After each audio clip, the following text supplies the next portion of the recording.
Hey guys, welcome back to Totally Unexpected. I'm Chavie Brooke. It's a beautiful summer day. Summer is here. I hope we're all enjoying. And I can't wait to introduce our fabulous guest for today. Her name is Tanya Heyman. She lives in LA with her husband, who's also a native LAer. How do you say LA? Californian. With her and her 4 kids. And her many animals, dogs and cats. Her love for beauty, Judaism, and family are just oozes out of her. You're going to hear it. You're going to hear it in this episode. She's just such a beautiful person, and it comes out in every way. And every detail of Tanya's life is mindful to fit her philosophy of using art and nature and fashion to elevate the physical in the service of Hashem, like taking the beauty and using it for the good. And Tanya is just exemplary in the way that she shows up for the community. She comes from a family of community activists, and she has continued on that path. And she's such a delight. I can't wait for you to hear this episode. So go enjoy. Today's episode is dedicated in loving memory of Reb Mendel and Hannah Brooke, who devoted their lives to raising their 10 children, fighting for and protecting the Holy Land while serving in the IDF and sharing their love for Torah, Hashem, and the Jewish people in every way possible. Not all heroes wear capes. Some just wake up each day with wholesomeness in their heart, gratitude to their Creator, and strive to do what's right and fight the good fight. Mendel and Hannah were those heroes, and they did so without fanfare. This episode is dedicated in their memory by a loving grandchild in New York and in honor of their hundreds upon hundreds of descendants around the globe. If you want to sponsor, please reach out. If you're a business, if you are just somebody who wants to sponsor something for a special occasion, for a yard site, for a birthday, if you just love the podcast and love what I'm doing and you want to be a part of it, please do. Please do. I think it's not a secret that podcasts are funded through sponsorships and advertisements. There's no secret way to go about it. And I would love to partner with all of you and any of you. And it's great. It's fun. If you're a business, I talk about you on the pod. I post you on Instagram. You get some nice exposure. If you're just somebody who wants to shout somebody out, or you're just somebody who loves and appreciates what's going on over here on Totally Unexpected, please reach out. All my contact information is in the show notes. And we're very grateful to all our partnerships and all our sponsorships.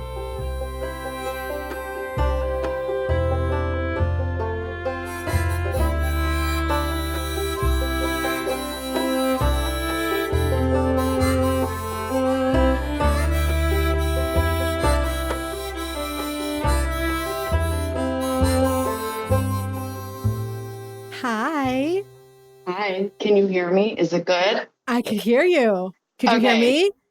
I can hear you. Is the lighting okay? I don't know. Oh my gosh. Where are you? It's beautiful. Thank you. It's my dining room. Okay, can we talk about it for a second? I need to, okay. First of all, the chair you're sitting on, I love. Okay, so we got so lucky. I can't even tell you.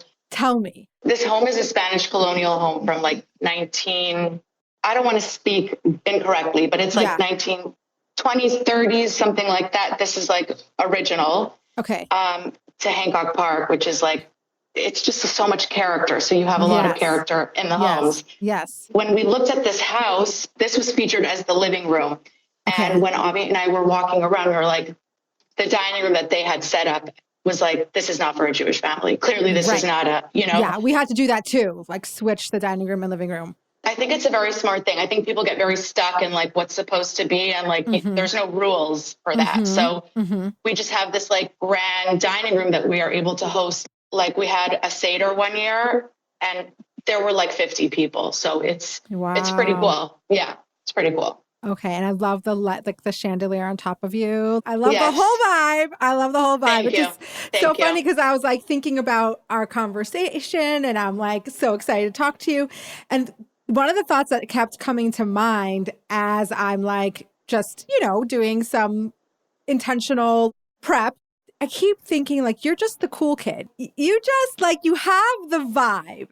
It's a gift. It's like you're born with it. You either have it or you don't. It's so wild to hear somebody say that to me. Why? If you would only know what a person feels like inside. I know. You know what I mean? Like growing up, I think it's just childhood trauma of divorce and feeling like you're a child of divorce and feeling like you are not whole, you're not enough. For some reason, like this is what just, and so for me, I never, ever felt like I was the cool kid. Really? I really always felt like I was on the inside, like looking out, wanting that. But then I realized that's just not a reality. I had so many friends. And actually, my mom told me that one year, another mom in the class called her and said, "You have no idea how lucky you are to have a daughter that's popular. My daughter struggles." I know. And I remember hearing that from my mom and thinking like, wow, it's so interesting how other people view you. Yes. It kind of brings me to like even currently, you have such an interesting presence because I feel like everybody knows who you are. People know you, but at the same time, like, yes, you're not really on social media that much. You don't have like an outward presence that's drawing people in a, that's not my practical goal. way, Yeah. right? Yeah. But then you just have that vibe like Tanya Heyman. Okay, people know you. First of all, you output a lot of amazing energy and you're a community activist. Like you put yourself out there in a very big way, which we'll get to. But I think it's a very unique vibe that. Thank you. I appreciate, I guess, hearing it. I guess I have to agree with you. And I think what I want to say is I'm on this journey of like real self-love and acceptance. And so I want to say that I do think that I am cool, but I think I'm cool because I like myself. And that doesn't take away from the fact that sometimes I still don't feel whole. And I still, I'm still such a work in progress as we all are. But like, I guess I could look at myself and say like, you are cool. You're cool because you are you. Yes. You're Tanya. Hashem made us all so uniquely ourselves. And if we focused on that, that's definitely a thought process of mine. Like, it's such a beautiful place. It's such this world. We are so beautiful. We're all so unique. We're all so different. If we all just like really leaned into that. Yes. I so feel this because I think that you kind of know when someone loves themselves and is confident in them. It's just, you can't fake that. And you can't fake it. And I think even someone working towards that, right? Because it is kind of like a lifelong, somebody who's life working. Is up and down. Yes. Yeah, towards that. And it's like really wanting to lean into their unique contributions and their unique soul. Like that's why I love astrology so much, because it really speaks to that only your unique soul energy. And that's why you're here. That's the energy that you're meant to manifest. That's the things that you will be really good at doing, the things that are going to be a struggle for you. We all have such a unique package of that. And we all have them. them. Yeah. I would say, okay, I want to just say that I was born and raised in Los Angeles, California, right here. I've never lived in any other place. It's like a couple mile radius. Yeah. That's a thing in itself, I think. It's pretty cool. I think that's, yes. And I have a lot of like pride. Like I live like in Hollywood, basically. I used to get really down on myself. Like, why are you so obsessed with Hollywood? Like, why do you like to read? Like, why do you like, I realized because I was born and raised this here. This is this is my home. I can see the Hollywood. I walk outside and I can see the Hollywood sign. So I do have a lot of pride within that. And my grandfather was a Holocaust survivor who came out here, and he really was a pillar in this community. There are a couple of families, and they still continue to be here, their children and their grandchildren, who really started the religious community here. And so he founded, with some other people, a school called Torah Samis, which is a very Orthodox right-wing school. And they did a lot of charity. My grandfather he left Auschwitz with zero. We have one cousin in Israel. That's it. His whole family was killed. He had nothing. And he worked really hard. and they worked hard together and they created a name. So I guess that's where the name starts, right? People know who I am for that. Right. Okay. That makes sense. Right. And then where things changed into like where I feel like I'm kind of where you said like there's that dichotomy of you are out there, but you're also not out there, is my parents divorced when I was 1.5 years. And so as I got older, I really needed to be with my mom. And when you kind of side with the mom who is not the name and not the family here, you kind of almost become this, I'm not known. I didn't go to Torah Semis. I didn't follow in that family. I was kind of raised a little bit differently. Did it feel like you were sidelined a little? I felt like really like a black sheep, really.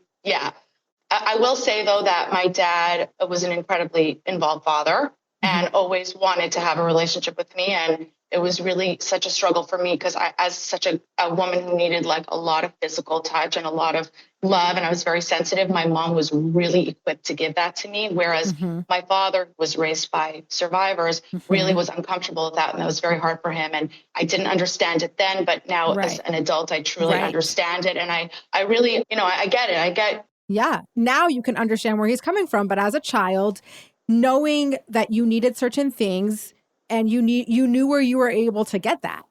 Yes. And so I basically was raised, and my father really was a black sheep too in his family. And anybody in this community will tell you, my father just walks to the beat of his own drum. And he is, very different. And I appreciate that. But I was raised by a single mom, basically, from my choice, who was a very open-minded, accepting, nurturing woman. And okay, but can I just say that I got to spend time with your mom because you guys were here on an RV trip. I was actually just looking at some photos. I think it was 3 years ago, 2022. Yes. And your mom came along. Yes. And oh my gosh. That trip was epic. Fun. That trip was epic. It was epic. We were also excited to come to you because I knew that the one thing that I would get there was being able to truly be ourselves, be comfortable. There was I didn't have any shame about how my kids were going to behave because because you are so real. And that's just the connection where I think it started you are very vulnerable. You are very real. You put it out there. And I just appreciate that. And it's I just felt like we could just come and be ourselves and there's just no better feeling. And there would be clarity, there would be clarity. You have very healthy boundaries. Yeah. And I really, you feel safe in that relationship. So it was just it was an incredible experience. That was one of top 5 experiences of my life. Oh, incredible. It was really fun. And I just feel first of all, we got to get to know each other in person, but then having your mom there, she's such a party. And she was I was trying to discipline my children. I remember Manny was not listening and he walked to shul for Shal Shudas and he wasn't supposed to. And while he was supposed to go to sleep and your mom's do not punish him. It's okay. She's the huge advocate for Manny. And I was just okay, Manny, you got lucky this weekend. I don't know what to tell you. You got lucky. My mom is adopted and I think that it's a real, you can see she really connected with all my kids. She really was in it. She's I get it. It's an unspoken, it's like a club, you're not part of that club. Yep. Exactly. Totally. So I totally was not part of the club. She's you? No. Leave him alone. He's fine. I know. And good for you that you just kind of relinquish control. Because the truth was, I was is it dangerous? You're no, because in LA, no, exactly. You know what I mean? No, I was he wasn't doing anything dangerous. He just wasn't listening. That's what she's like. He's what do you want from him? He's going to shul. I know. My kids still really talk about that trip and talk about Manny specifically. They had a lot of fun. I told him, I was like, look, I'm leaning in. I'm Manny, I literally told him, the only reason why you're not having a consequence right now is because of your mom. Yeah. She's got your back. He was thrilled. She's the most empathetic person I've ever met in my life. She just feels for people. She just feels them. I got so lucky in the parent department and specifically in the mom department. Yeah. And I think it's so wonderful to hear, I think also generationally, or I don't don't even know if that's the right term, but we hear so much about our conflicts of relationship. And we're so into like childhood wounds and all that stuff. And we all have them. You can have the best parents, and the mere fact of existing and having a parent, you're going to have childhood wounds. Like, you're going to have them. I have them. And I didn't, yeah. I'm not going to say I didn't go through a time where I had a lot of anger at my parents. Yeah. But I really worked through that. And my mother gave me a run for my money, and she will agree to that. She will attest to that. Yeah. And I've always been her biggest fan. I have always stood by her. I have always, no matter what. And there was a lot. There was a lot. Yeah. But my mom showed me resilience. My mom showed me strength. My mom showed me starting over again. And my mom has more gratitude to Hashem than anybody. And my mom does not have it easy. Yeah. So it's just, my best friend once said to me, because I'd gotten into a fight with my mom, and I was like, I don't want this with Rose and I, my daughter. Like, is it ever is there ever like, who has a relationship that I don't want this back and forth and, you know, the fighting and she just said to me, you know, Tanya, relationships are complex. Yeah. And I don't know why I just heard that. I was like, that's right. Like, it doesn't have to always be good. Well, sometimes you hear like the things we hear over and over again, but like you hear it from the right person at the right time. And that's it. And then it like lands differently, right? And I constantly remind myself of that also between me, like the same thing between me and my children. I'm like, oh my gosh, like how much therapy are they going to need from our relationship? You know, like we try so hard, and I know I'm doing my best, but I also know that there's going to be things that are going to be a point of contention for my children, right? And I'm like, you just show up and do the best you can. And relationships are complex, and they have their ups and downs, and I just keep reminding myself, like, downs. So real. It's so real. I think we say that a lot, but then we don't actually understand what that means. Okay, so that's what I want to say. Let's be in it for a second. Like, something, you know, in marriage, right? A lot of ups and downs, right? Yeah. And Avi and my husband said to me the other day, like, you know what? This time when we were in a down, I decided I'm going to be excited. I'm going to be excited because what comes after a down? Always. And if you can try to just put yourself in that space. My mom used to always say this to me when I was feeling down in certain times. It's just not your season right now. Your time will come. Your time will come. Whether it be, you know, when you're pregnant and all your friends are out there having fun and, you know, whatever it is, your time will come. And I see it's so much of this. We want everything to be, we want to be there. We want to be done with that. We want to be at the best that we can be. And like, that's just not the way that it is. It's just not the way that it is. It's learning how to, when you're in the down, how are you going to deal with it? How are you going to, you know? I love that. And it's so true because I think we say it so often. There's ups and downs, and marriage there's ups and downs, and relationships there's ups and downs. But then when we're in a down, we're like not having it. And we're like, no tolerance for it. Yeah. And I'm like, well, we say it all the time. And what comes to mind, I love the example that you gave with your husband, because it's so true. That is just the kind of like the natural course of things. So instead of like fighting against it, be like, okay, we're like not ride vibing. The wave. We're not vibing right now, but we will. Vibing. You know, we will. But we want to. What's our goal? What's our goal? We will. Exactly. But we will. Exactly. Yeah, we will. And I could just think of like with my daughter, Shoshana, like there were times where she didn't speak to me for 3 months. You know, that's a down. And that happens. And then that happens. It happens. I've gone months without talking to my mom. Those were really and then tough times. Hopefully there's an up in the horizon. But I just think that when we say it, we have to like really know that like it's actually we're not just saying the ups and downs happen, relationships, not just lip service. Like they really do happen. And it is par for the course. I'm living it really hard and deep right now. I think that you know, I just feel like there's so much going on. I mean, with LA, and, you know, I would be remiss not to just talk about what's going on here in my beautiful city. Yeah, it definitely was like, okay, when this comes out, it will be in a few months, but we are talking. Are the fires still going? I don't even think I'm like, as we're talking, I'm getting like notifications on like certain things, you know, they're slowly being put out, but you can't even go to certain areas right now. They're totally closed off. Yeah. I've been talking to, I am not Chabad. Everyone thinks I'm Chabad. So I'm going to say this wrong. Like, how do you say the head shlicha, like the woman? The shlicha. Shlicha. Yeah. Pacific Palisades. And they can't even like get to the classrooms to see like what ended up being okay. Yeah. Like, yeah, like you can't even go there. So they don't even know really. It's just so heartbreaking. And it's just this, again, with the ups and the downs, it's like, it's so interesting how you can see it's like, it has to get so bad for us as a nation to get so good. I hate that. I hate that wave. Don't you wish that we could bypass that? I really do. And all I keep thinking about is like what I can do as a person. So from October 7th, that was a real push for me to try to make amends with people that I have a hard time with. Let go of like, Jew to Jew.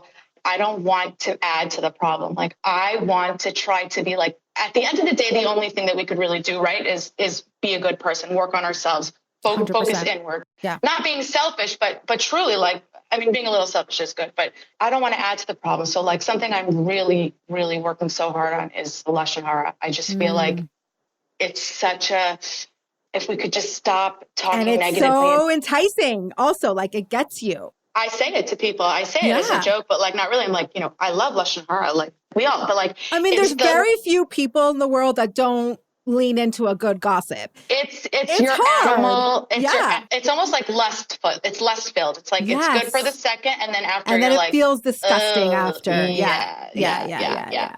So I always think every time I stop myself before I'm going to say something, I just think, Hashem, did you see that? Did you see that? Please open the gates. Let somewhere happen. This is my biggest focus right now. And that just kind of came out of naturally, but like, I just wanted to say that I do want to put that out there, not make a movement, but I just want to talk to everybody who's going to listen. Just like try so hard to just, I learned in my Tanya class recently, if you don't like somebody, and maybe that's Brene Brown also, or somebody else, step in a little bit closer. When you don't like somebody, step in a little closer, move a little closer. You can always find something that you can connect to, that you can like, that you can appreciate about somebody else. Yeah, Tanya does talk about that a lot. And I think Tanya says it a little bit differently, a little bit more like confronting. It's like, oh, you don't like, something's triggering you in somebody. Well, that's a little bit of a reflection of what's going on in there. So always.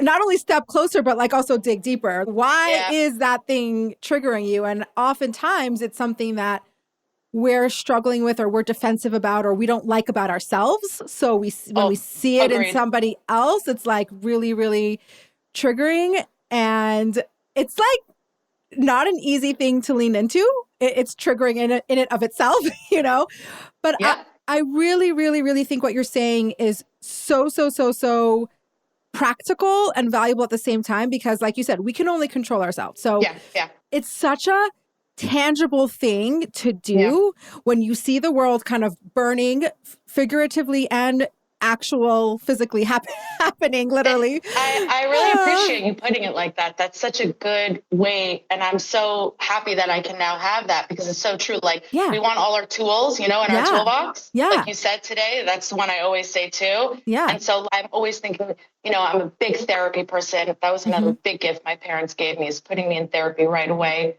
And my kids are all in therapy. I just think that you could do all this work, but if you don't you can know all these things and you could talk all this talk, but if you don't do this work and you don't practically do things like so it feels good to have that. Yes. And I just think it's something that is so easily bypassed.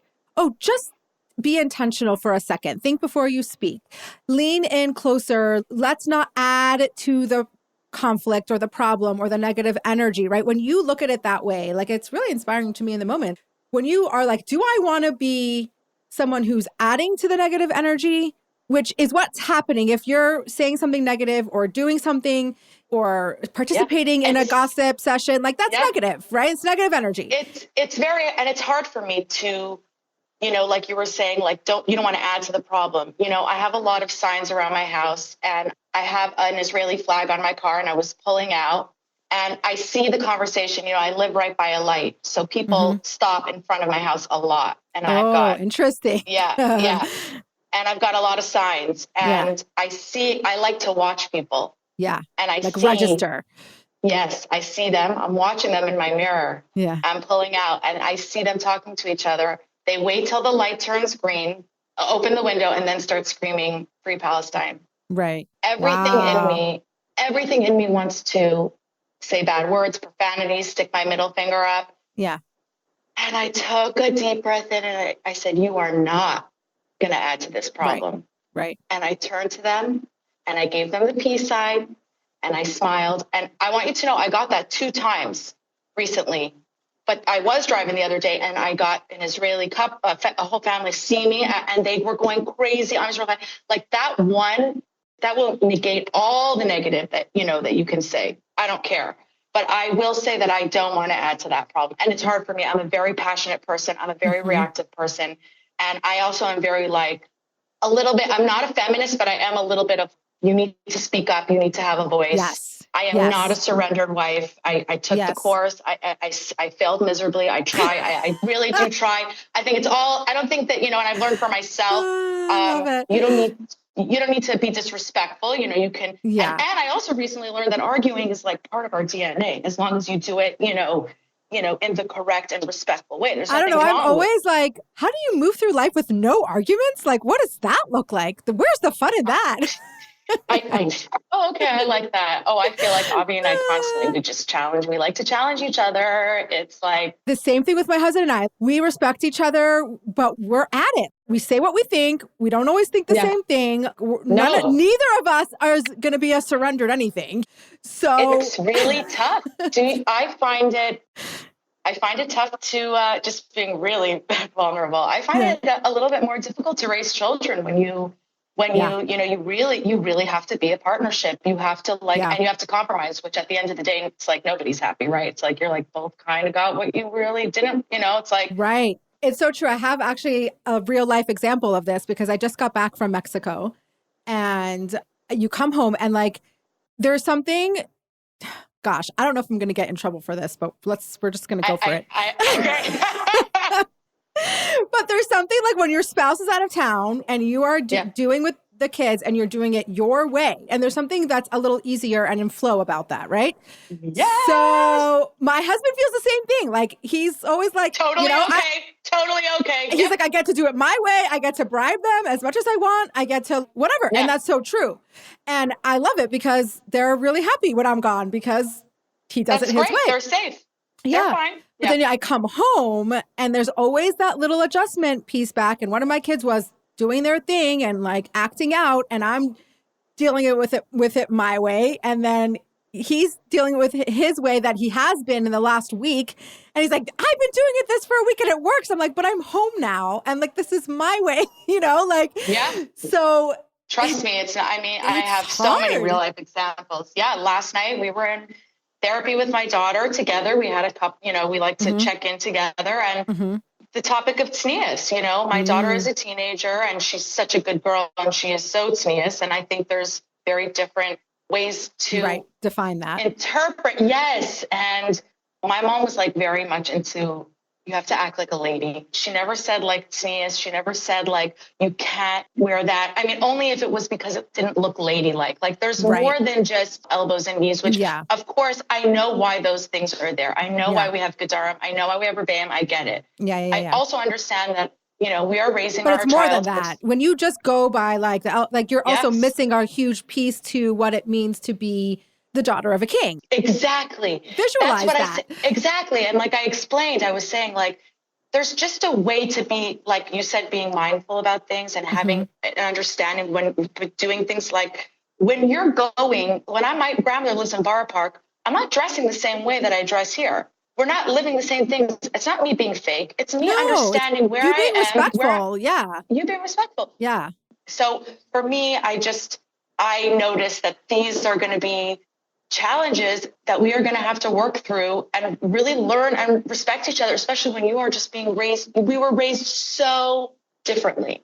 And marriage is the craziest thing on earth.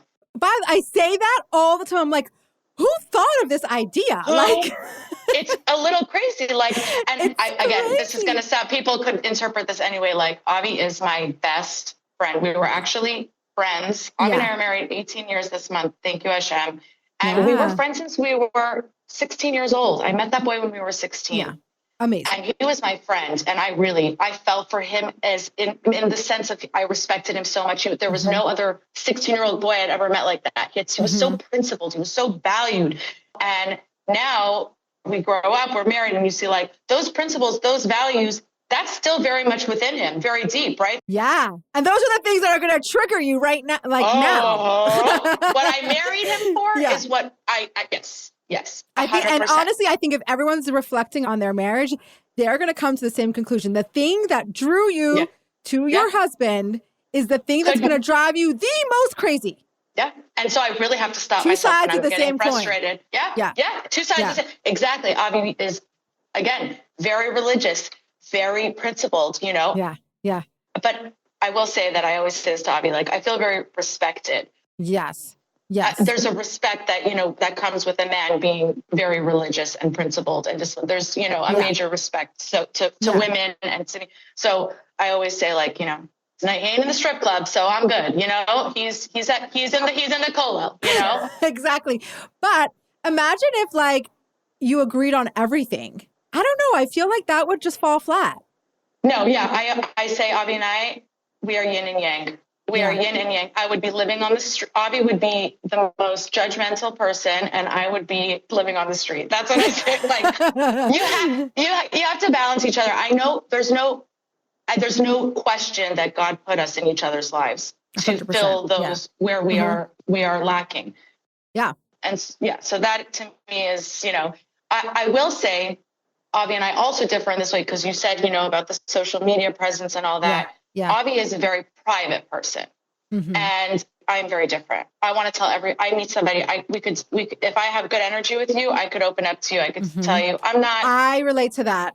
I relate to that so much. Like, I'm not very good at the like surface level small talk conversation. I'm not a good faker. So I'm bad at it. So either I'm going to get there with you and we're going to talk real stuff, or it's going to be really difficult for me. And honestly, I envy the people that can small talk, because it's a really good skill to have in certain environments. Like if you're at a party and you don't know a lot of people and you are just there, and all of a sudden I hear that.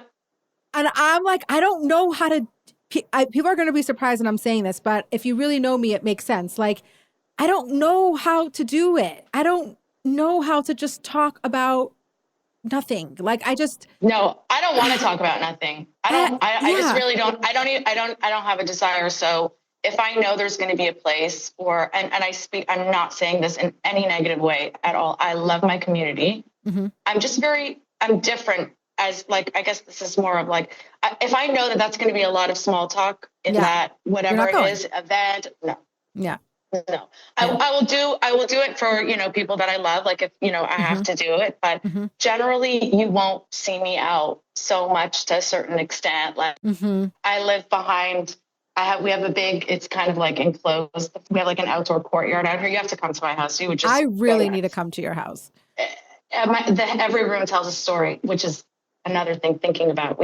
Last 2 weeks, Wednesday night, we had to pack bags we thought we were going to have to evacuate. I know. I cannot even tell you. It's like, there's nothing that doesn't have a story in my house. Yes. I know that it's just stuff. I know that. No, we can't just say that. Yes. Obviously, I know. Our lives. Trust me, I know. Oh, yes. It was really like, I really felt strongly about that because I'm a stuff person. So I was like, I'm a maximalist. Trust me. My tchotchkes have tchotchkes. Unite. Maximalists, unite. Unite. I just mean this.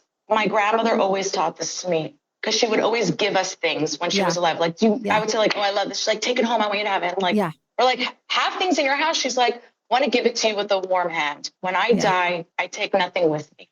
Yeah. We take nothing. We're buried with nothing, Yeah. So I was always taught that, but of course I have. This stuff is my stuff. These are all a product of my manifestation and our hard work. Yesterday I was cooking dinner for my family, and I texted Avi, I'm like, I'm having a major moment of gratitude right now. I'm standing in my kitchen cooking dinner for my kids, for my husband. My dog is lying next to me, sleeping at my feet. I've got music playing and a candle burning. It's like, yeah, it's just stuff, but it's so much more than stuff. It's so much more than that. Of course, at the end of the day, our human lives, if we have those, thank God. Safety and health. That's really, I always say that. Those are my top two. That's all. At the end of the day, that's all I really, at the end really of the day. And at the same time, if your stuff burns to the ground, all your hard work, like you said, your manifestation of your hard work, everything you have tells a story. Everything is valuable. It's not really just stuff. It's almost like the outward expression of who you are in your life. So big time. It's a really big deal. Like, I know at the end of the day, we come down to those two things, but doesn't mean we discount and we don't hold value in our physical surroundings and our home and our sense of place and our sense of belonging and our comfort, and like all those things are a really big deal. Totally. I mean, not even a question. I mean, two things can exist big time. That's right. Yeah. And not only that, as a child of divorce who was back and forth, my home is so much more than my home. I value this so much more than something physical. This stands for something. This stands for me creating what I never had and what I literally cried and dug for my entire life. For. So I'm not discounting that whatsoever. It was a terrifying feeling. Yeah. So walk us through this. You're like, okay, I have to pack my bags, and everything you look at has a story and holds value. So what do you do? So first I was like physically sick, nauseous, like could not move. And then I was just like, okay, let's go. So I packed the kids' stuff first, and I told them to pack when they had like, their teddy bears type thing that they really cared about. Yeah. Honestly, because of the fact that it was so hard for me to pick things, You did nothing. I just picked nothing. I know. I did essentials. I think that would be need. me. Because everything means something to me, then if I have to leave and I'm going with nothing, that's it. There was nothing. Yeah. Like, I mean, but you don't know what I have. I have things from my great grandmother, who I'm named after, was like a jar that was passed down to my grandmother when she married, this grandmother's son, passed down to me, who I have a son named after that. Like it's beyond words of crazy. Explaining what I don't have anything like that, but it's amazing. Because a lot of people in my family care a lot more about like the silver and the like china. And I'm like, where are the bed sheets and the tablecloths and the napkins? I don't care. I don't go for that. So of course I'm going to be the one that's usually getting these unique gifts. Everybody knows me for that. Because you appreciate it. Yeah. I'm very nostalgic. I took my wigs. That's very hard to replace. My mom yelled at me when I called her because I wasn't taking my jewelry. I have very little real jewelry. And again, this whole thing of physicality and not being buried with things, like so much of my very important jewelry was stolen from me when we were doing work inside my house. Yeah, like wait a second. What? The Tanaim plate that they broke at my parents' wedding. Yeah. It was like a porcelain, like a piece. And then on the back, my father had described something to my mother. And somebody who's like first trauma is divorce. It's like, I have everything. I have their engagement. I have an invitation. I have their album. I have my mom's veil. I have whatever I could find. Got it. So it was an obsession. Yeah. And so I've learned to like be the kind of person that like, if you come to my house and you break something, like, I really don't care. Like, I might get like, oh, I really did love that. Or like, it's just, I'm not like that. Like, my house is very well worn and lived in. A friend of mine once told me I'm the definition of wabi sabi. Have you ever heard of that? It's So to me, I was like, oh, jewelry. So I did the wigs. We packed our gun. That was something like, especially because there was a lot of looting. That was going you don't on want also. that like on the loose. No. And we didn't know if we should leave our house or not. That was also another, they were looking for communities to like break into. It was just like, I know, okay, another thing. We're not going to get political today.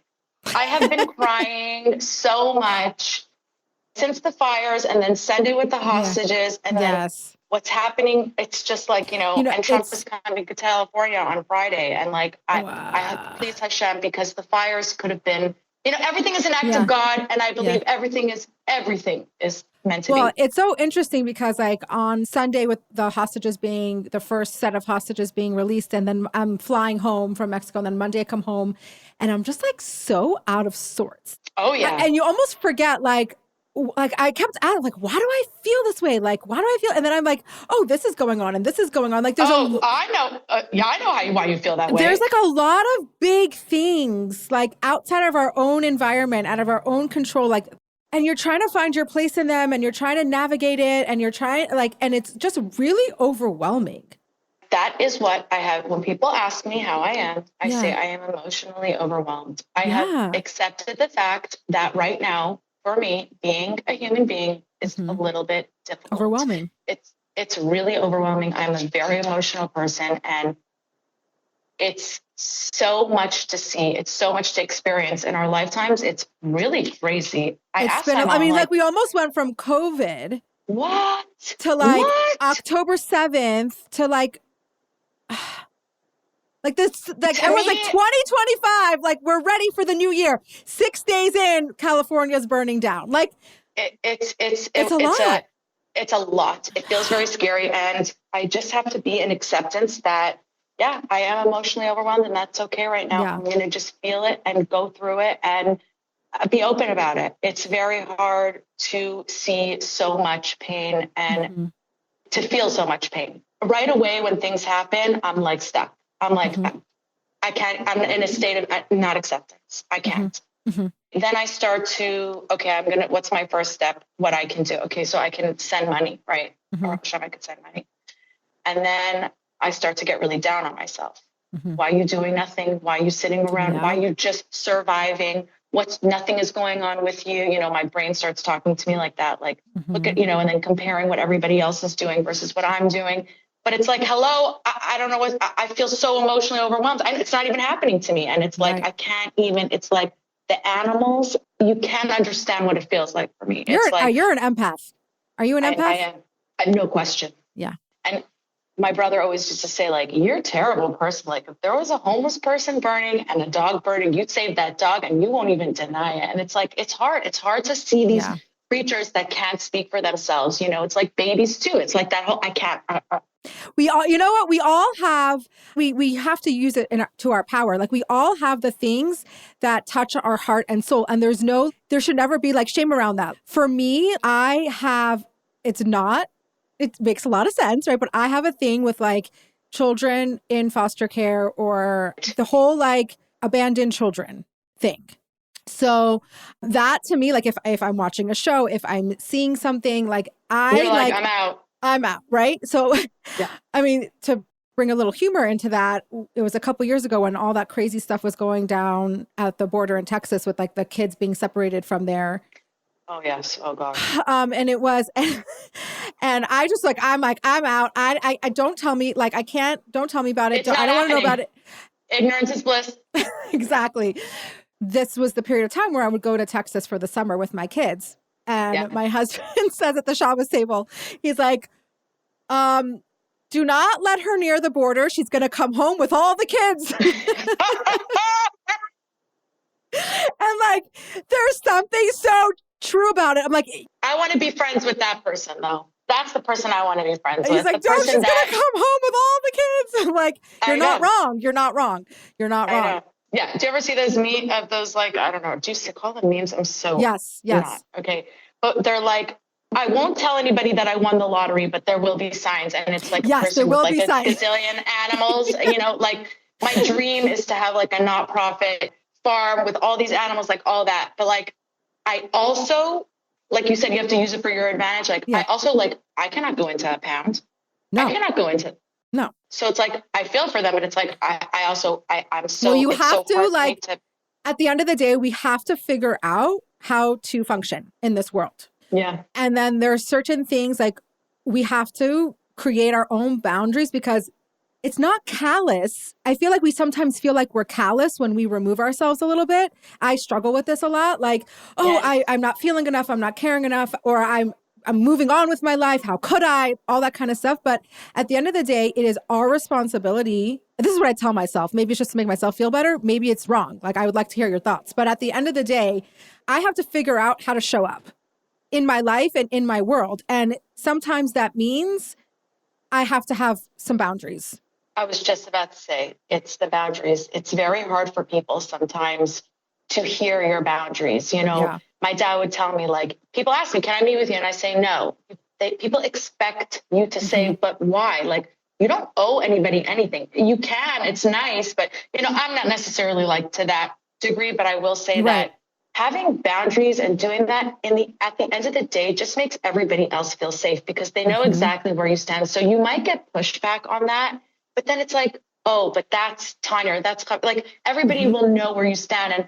And that just kind of ends with, not ends, but like kind of comes back to where you started on. Full circle is like, I think that I want to share everything that I am and have this following and be famous. That was actually always a dream of mine. I actually for a while wanted to be an actress. I thought I'll be the first, one of the first from actress. I could do it.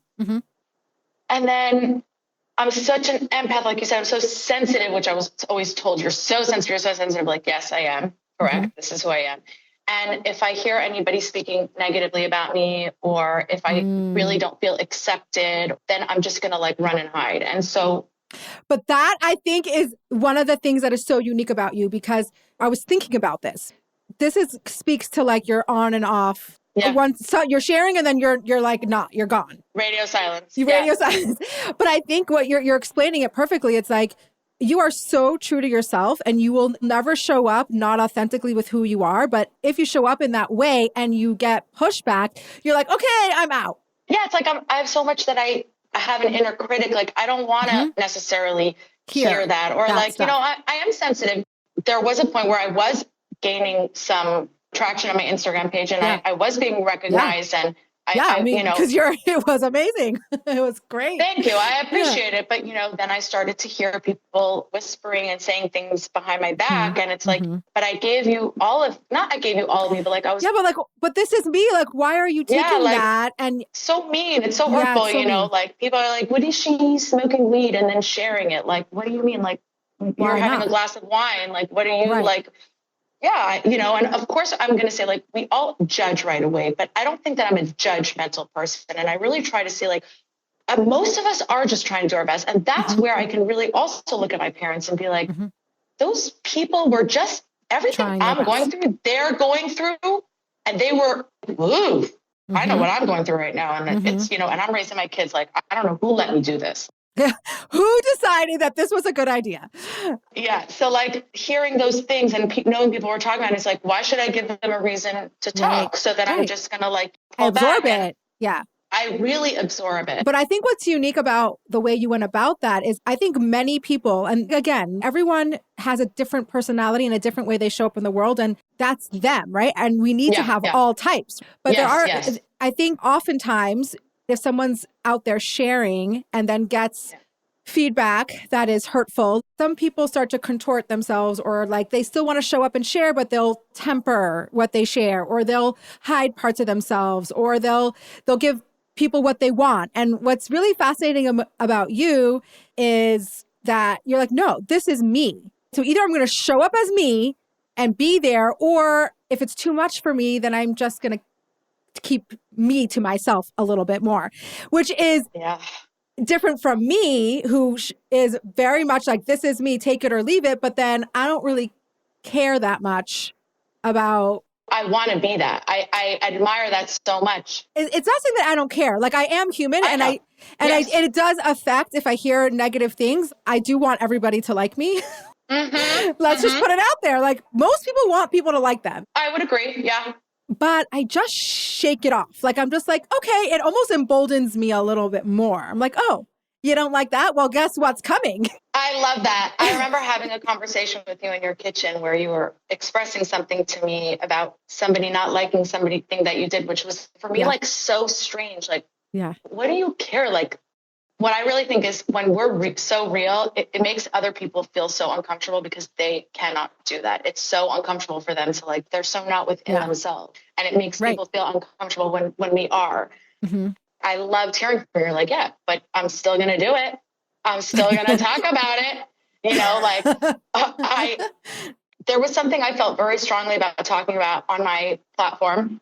Yeah. When I had it, something with women's health. And I mean, 5 minutes later after I posted it, somebody in my family, and they might hear this, so I might also be getting in trouble, called my dad. I was like, tell her to take it down, shit up, blah, blah, blah, this, blah, blah, blah. And I'm like, wow. Yeah. I don't want to live in that world that you live in. I will never hide anything. First of all, I don't know that shit up, that type of thing. I don't want that.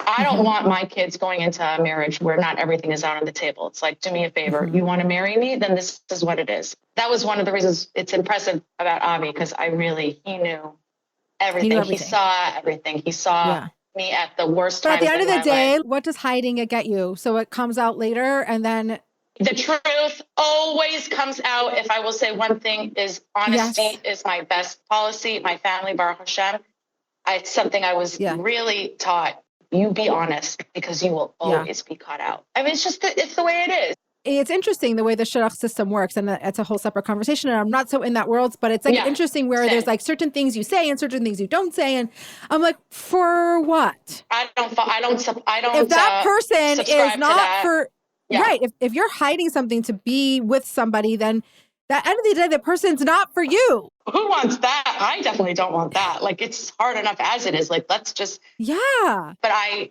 listened.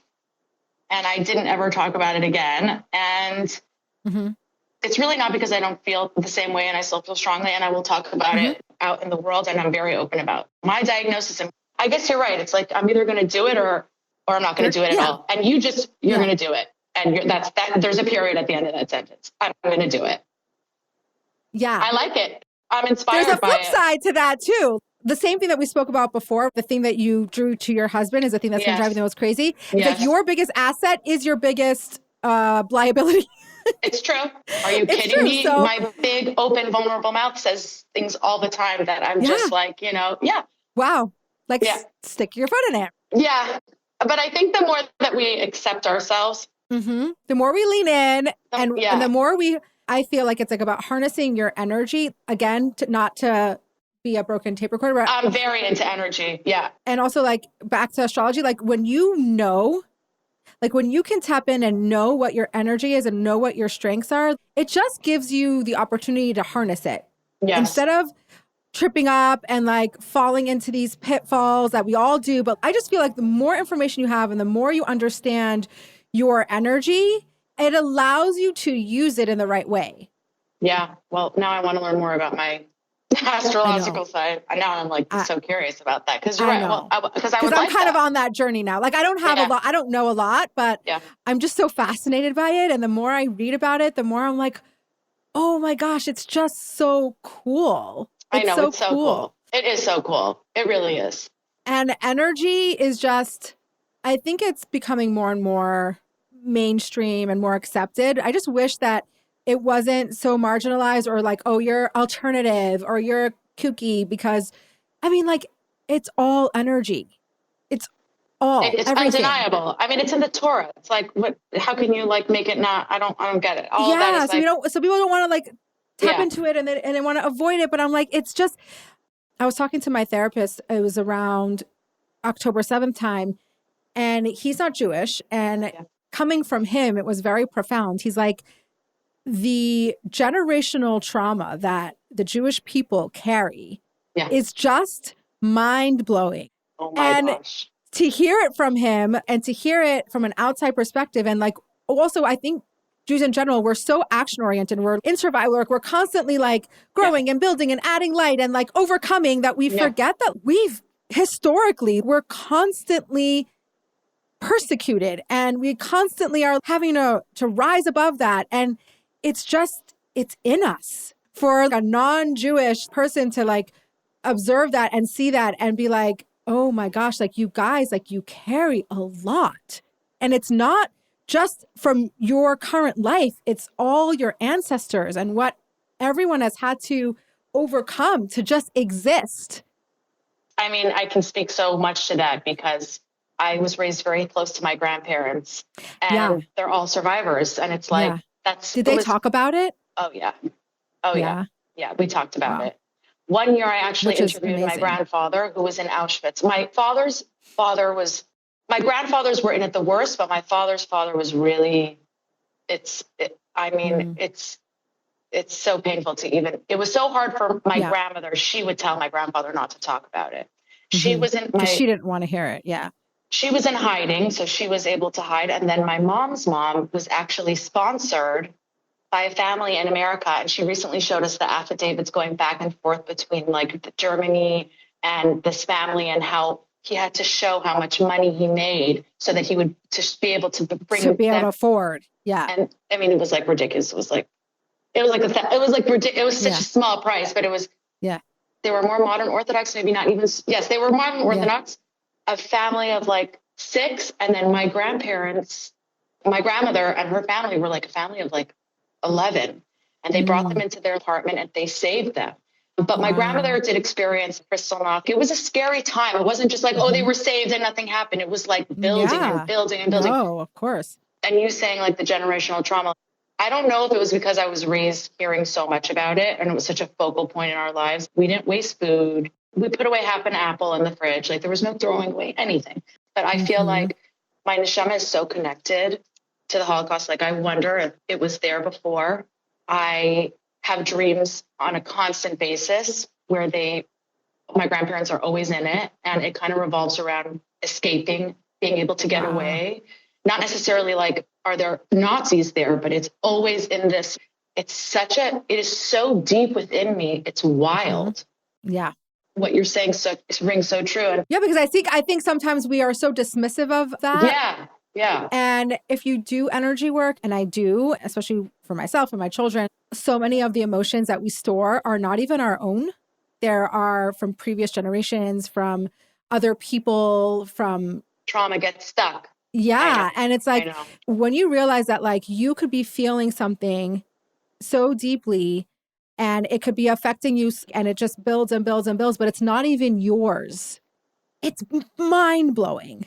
And I think to myself all the time, like, is this like this for everybody? Does everybody feel like life can just be so hard? Like sometimes I can't, not hard, but heavy. Intense. It's intense. Yeah. Like, yeah. I have a good life. Thank you, Hashem. But I have troubles. And not only that, of course we all have that. I just feel like, does everybody feel it so intense? I don't think so. I think there's varying degrees of intensity and of awareness and of the desire or the ability to be aware. And I think like people there's different draw kinds like of people. Yeah. And I ask that all the time. I'm like, is it like this for everybody? It's something that you said, I want to say like, which I don't know if is so healthy, but like you said, like, you know how to retreat and you know how to like take care of yourself. I'm very good at comforting myself. Not to say that I don't like to deal with the problem, but I'm very good at keeping myself comfortable. I think because I felt so uncomfortable within my childhood that it's still within me. Yeah.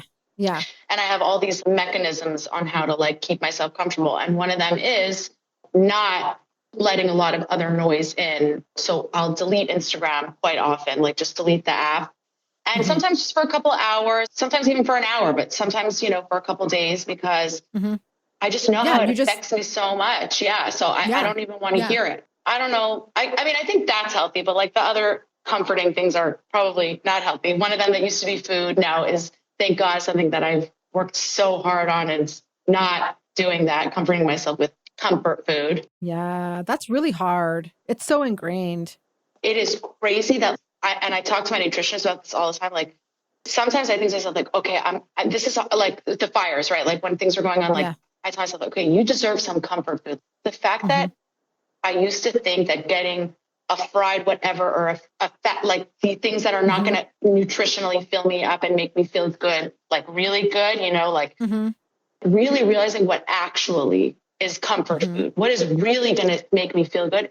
It surprises me every time I choose the right way. And I tell my nutritionist, like, can you believe it? Can you believe that this is actually real self-care? And it's not what I used to think like comfort food was, and I live to eat. Yeah, no. And I think that it's such a huge topic and there's so many, it's also a very triggering topic and there's so much involved in it. And it's so personal. And that's why I don't talk about it. It's so personal.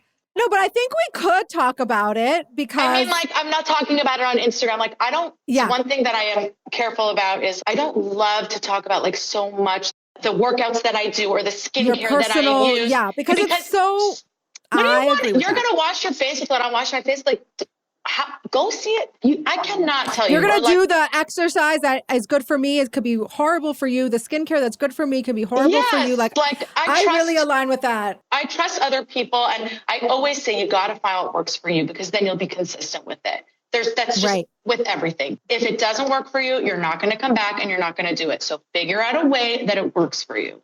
100%. And I don't know if you ever heard of Lisa Schlossberg. I interviewed her on my page a little while ago, but she's pretty cool. And she talks about how our body's wired a certain way, right? And we're wired to like seek comfort. And the fact that you seek comfort in food is natural. Yeah. It's a natural thing. But at the end of the day, these coping skills that are meant to keep us safe and comforted, the flip side is that they could be really detrimental if we aren't using them properly. Yeah. So all those coping skills, like there are so many coping skills that kids with trauma or attachment or things that it kept them alive. Those coping skills kept them alive. But then when they're in a healthy environment, it can kill them. Yes. You have to know, like I learned this because I've been in it with my family a lot, that like you don't poo-poo the coping skill. That coping skill that is really harming them right now kept them alive when it needed to. And now we have to learn how to transform that coping skill into something healthy. So similar to what you're talking about with food. Yeah, food is amazing. We all comfort in food. But when we actually understand and realize what are we really needing under the food? Yes. It's so hard though, because it's hard to do. It's hard to do. And my life coach, she said to me, Nacia, she said to me, what you needed then, little Tanya, you needed then, like, look around, like you don't need to do that anymore. It's a reality check. Yeah. You have to be willing to do it. You have to be willing to look at that. And that's confronting. The whole thing with getting yourself to the next step is just exactly looking at it, confronting it. I don't know. Life is such a journey. And as I get older, I realize how much of a journey it is, how much more I know, how much more I can share, how much more I want to hear. Mm-hmm. It's really incredible. Age is crazy. I have the same feelings. It's like the more you're in it and the older you get and the more you realize like the journey and the layers of transformation, and just be willing to be present and to be in it. I think that a lot of that comes with age, and a lot of that comes with like, do you want to? Yes. Do you want to live your best life? Do you want to show up in the most authentic way that you can? My mother always had a lot of quotes all over the house. And one that I always loved is happiness is a choice. What are you going to choose? What do you want? With all the pain and with all the feeling, like I still look at my life as so beautiful, no matter what. I would pick my peckle over and over and over again. I talk about that a lot with my therapist. We were talking the other day, just recently, and I'm like, gosh, it feels like, again, about the energy, right? There's a certain energy that keeps getting attracted, like the chaos energy or like the upheaval and the like hard energy. It's like there's something about me that keeps attracting that or manifesting that. And it's so hard. When I had Mendel Zirkin on, I don't know if you listened to that episode about astrology. No. He said, he's like, oh, you're a Leo. You actually have 3 Leo signs in your chart. Of course, your energy is chaotic. But so do you feel like a little bit more like validated for yourself? Yes. Like, yes, that's a good feeling. Oh my goodness. Yes. It feels like, oh, okay. I know. Also, it makes me feel like, but that's my purpose. Like that's my energy that I'm supposed to be confronting and using. Yeah. But back to what I was saying, he wasn't condescending. Like the right people have to say this to you. If it's the wrong person, it doesn't work. He's like, you have a good life. Like you might have all this chaotic energy around you and you might have all these challenges. Yes. And at the end of the day, like I love my life. I have a good life. I love my life. And part of it is because I am determined to love my life. It's a choice. You are working hard at your life and all that hard work feels so good at the end of the day. Not all the time, every minute of the day, but when you can step out and look and be like, as a whole, you know, when Avi starts getting tripped up on like something with their kid or this and that, and I'm like, take it and run with it, because there's so much harder. There's so much worse. There's so much more. And that's another thing, is that this life that I have, it's mine. And I don't want to let so many people into it. Right. Because I don't want their commentary and I don't want that. I don't want people looking in. It's very, very sacred to me.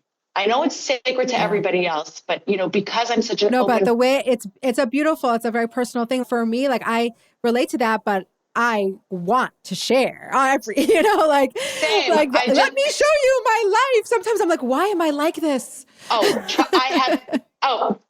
Are you the type where you went out that night and then you come home and you play back and why did you say that? And you obsess. And do you not, I get like that because like you said, with the small talk, it could be you don't know what to say. So sometimes and we're very open. So we'll just share and then we just say the things and people are like, oh, that was a thinking thought. Oops. Yeah, I know. But then so to calm myself down, I say, okay, first of all, everything is meant to be. So exactly. That's everything's meant to be. But you got to talk yourself down. That's okay. That's who you are, Tanya. And another thing my mom taught me is that you will not be for everyone. That is just a reality. Like you said, I want everybody to like me, to think what I'm doing is right and this and that. And to, that's just not the way that it is. I am literally the podcast. I want everybody to love the podcast. I want everybody to love it. You're putting everything out there to judge. I'm putting everything out there.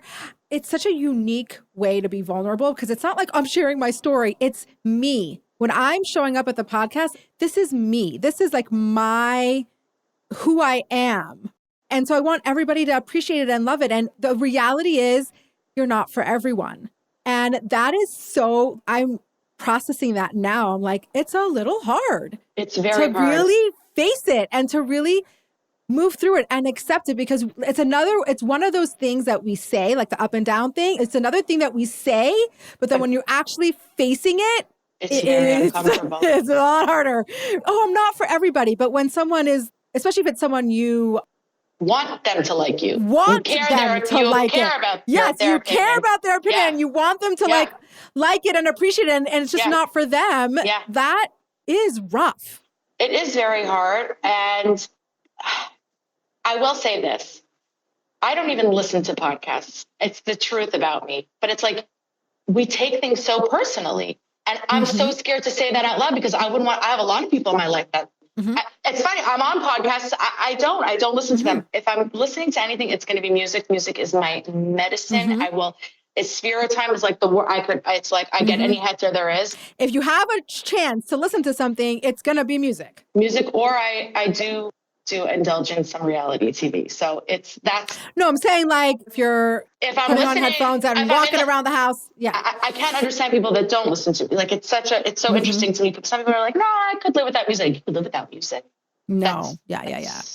But I will say this. I just learned this from Gedale Fenster, that when we don't take things personally, that our prayers go smoother and faster up to Hashem, which to me is wild, but it is the hardest thing for me. So that's why I just rather not put it out there at all because I don't want to give, it's a struggle for me. I get it. You want to give it energy.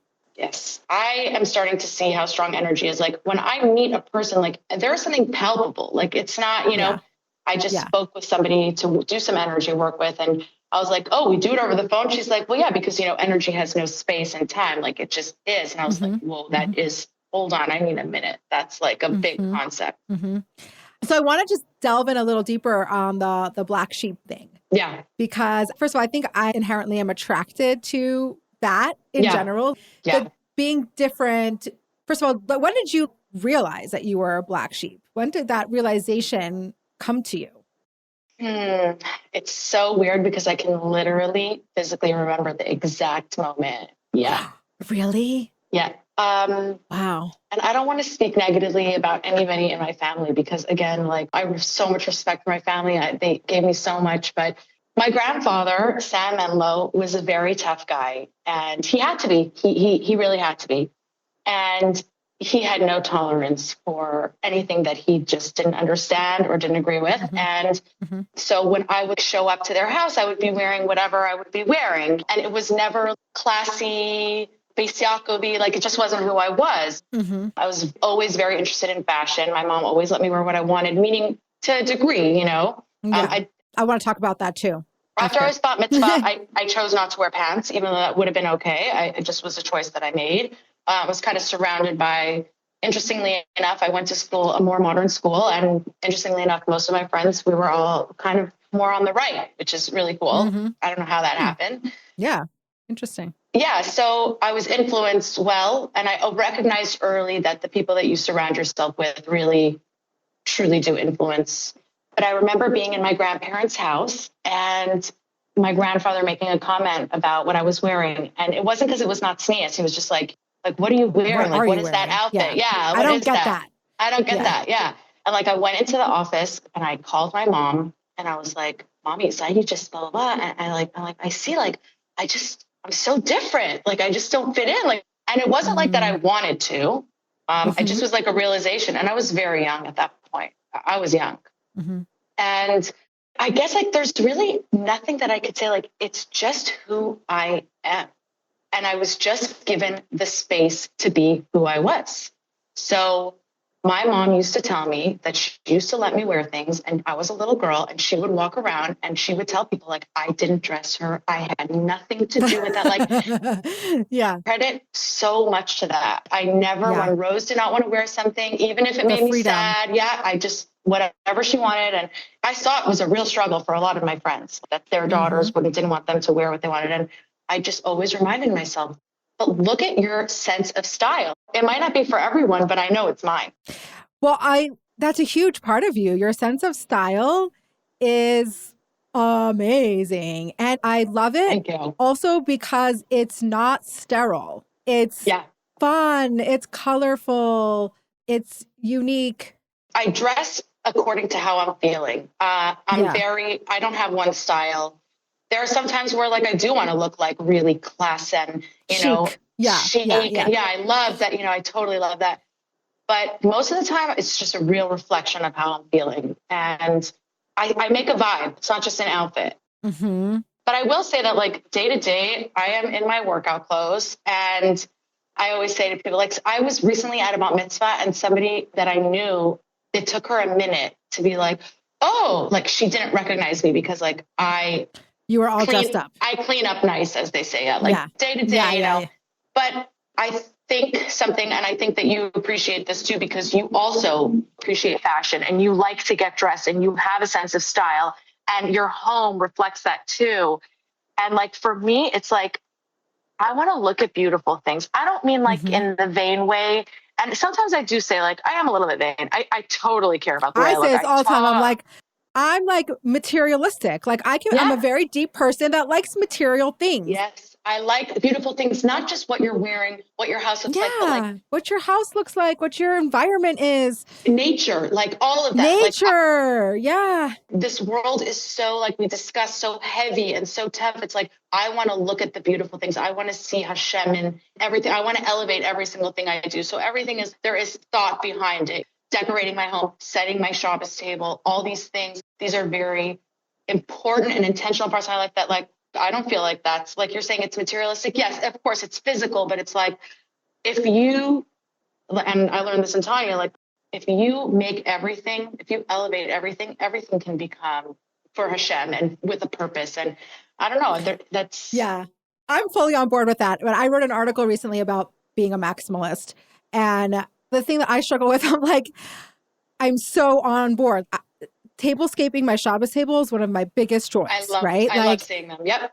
Oh, I love it. And I can honestly say this is for Hashem. This is for the joy of Shabbos. This is for my guests. But I'm like, how many times can I buy a pair of shoes and blame it on God? I know. Trust me. Oh, I'm like, I'd love to say I'm elevating this for God. But on the other hand, it's like, am I really buying that pair of shoes for a godly reason? I have to be real with myself. I don't know. I'd like to say that I'm elevating everything and all the beauty is godly. But then when I'm like being really honest, I'm like, well, I don't know. We got to be honest with ourselves. But I will say that that's also another comfort is shopping, which I'm also really working on myself. Avi and I were raised. That is a real, that's a real thing for me. Avi always thinks like, I explained to him because I don't want him to think like that, for a man looking in, it's like, when is it enough? Like, what is it enough? Like, I don't work. So this is his, and not to say that it's not ours because I do work. I do work. Excuse me. I don't have a profession. So I don't want to ever be disrespectful. Like I'm just spending, but it's like, it's a comfort for us. So it's so difficult to explain that to somebody. But I think that there is a large excessiveness. What are we buying that for? And, I don't want that to be like, 100%. I don't want And that that's to be the my thing that fallback. I contend with all the time. Yeah. It's like, Yeah. I don't want to be wasteful. Yeah. And also like have excess, but also I want to live abundantly. Yes. Like, yes, I know. Yeah. Like I do. I want to have abundance and I lean into that and I try to do it in a healthy way. And sometimes I don't, but I try to be more mindful and be aware and like do it in a healthy way and to have boundaries and to put up boundaries for myself. But there's something so beautiful about living in abundance and living, and it's not about money. It's whatever situation you are in, living abundantly, living wholeheartedly, living like, don't be like, it's an openness rather a closedness. Like, is it tight fisted or are you open fisted? Yes. And I want to be living in an open heart, open, abundant life. Yes. I think that it is a hard thing because a lot of people will say, oh, but it is about the money and you can't. I will say that I see my husband was raised 9 children. They did not have, my mother-in-law tells me sometimes, I don't know how we, like Shabbos, like how did we do it? It was a miracle. Mm-hmm. They lived such a full life. They traveled more mm-hmm. than I traveled and we grew up with money. So it is mm-hmm. so not, I know that it's not that. It is how you mm-hmm. look at things and how you, like you said, are you open or are you closed? I think certain aspects of life is easier with money. Money makes certain things easier and more accessible. Yeah. But an abundance, rather a closed, or what's the opposite of abundance? I don't know. Limiting life. Yes, I like that. That is not, I would like to say I'm not referring to it as a financial thing. Yeah. It's more of like, how do you want to show up? Yeah. Within the means of what you have. Because you can have, like you said, you can have a ton of money and not live abundantly and not have an abundance mindset and not live openly and vice versa. I see it all the time. Yeah, 100%. So I'm not going to discount, like I very much believe that everybody should have Hashem should shower all the money on everybody and we should use it properly and we should, and money makes things easier in certain areas. Easier, I will say this. Mm-hmm. To me, growing up in a family with money, I saw mm-hmm. a lot of negativity in people stealing. We just had a huge lawsuit, which Baruch Hashem we won. But the accountant trustee stole millions and millions and millions. And this was like something everybody in the community knew about. This is like a big deal. And family members fighting. It's so sad that mm-hmm. I always would daven, this is my davening was, I want to be comfortable, meaning you don't want to have to stress too much about, but I want to be able to give a lot of tzedakah. The mm-hmm. only time I wish that I'm rich, mm-hmm. is when I see what's going on and I want to give more. It is so ingrained in me. Like that was literally the most important thing in my family. That's charity. A huge value. Like, wow. Yeah. It was huge. It was huge. It was, how can you give back on any level? So to me, that's really my goal. And I think we've achieved that. I hope so. I want to just give more and more and more. I think that, like you said. Well, that brings me to, I want to hear, I know you're such an active participant and member and advocate in your community. I don't look at myself like that. I really, really don't. Well, you are. Yeah. I think so. Doing big things scare me. I am. But that's the thing I love the little things. So right. So I want to look at myself instead of saying like, oh, you're not, like, of course, like I could always do more. I could always be more, but like mm-hmm. that's not my goal at the end of the day. Mm-hmm. I think my goal is to find what I feel passionately about, which is charity, but mm-hmm. how can I make it so that it can be special, that I can connect with it. Yeah. So I think that's my goal as far as like doing things in an outspoken way. Mm-hmm. Everything else I think is important to do quietly, but like doing these things gives me the most anxiety in the world. Having to postpone the dance for Nova because of the fires was like actually something that like, it wasn't even so much my decision. It was more Hannah Sefrin of Passive Language. It was more like, Yeah. she just felt very awkward. I literally Yeah. I made a video of it. I didn't post it. It's like the background is the flames of Hollywood. I'm like, buy tickets. You know, like it just felt like very, you know.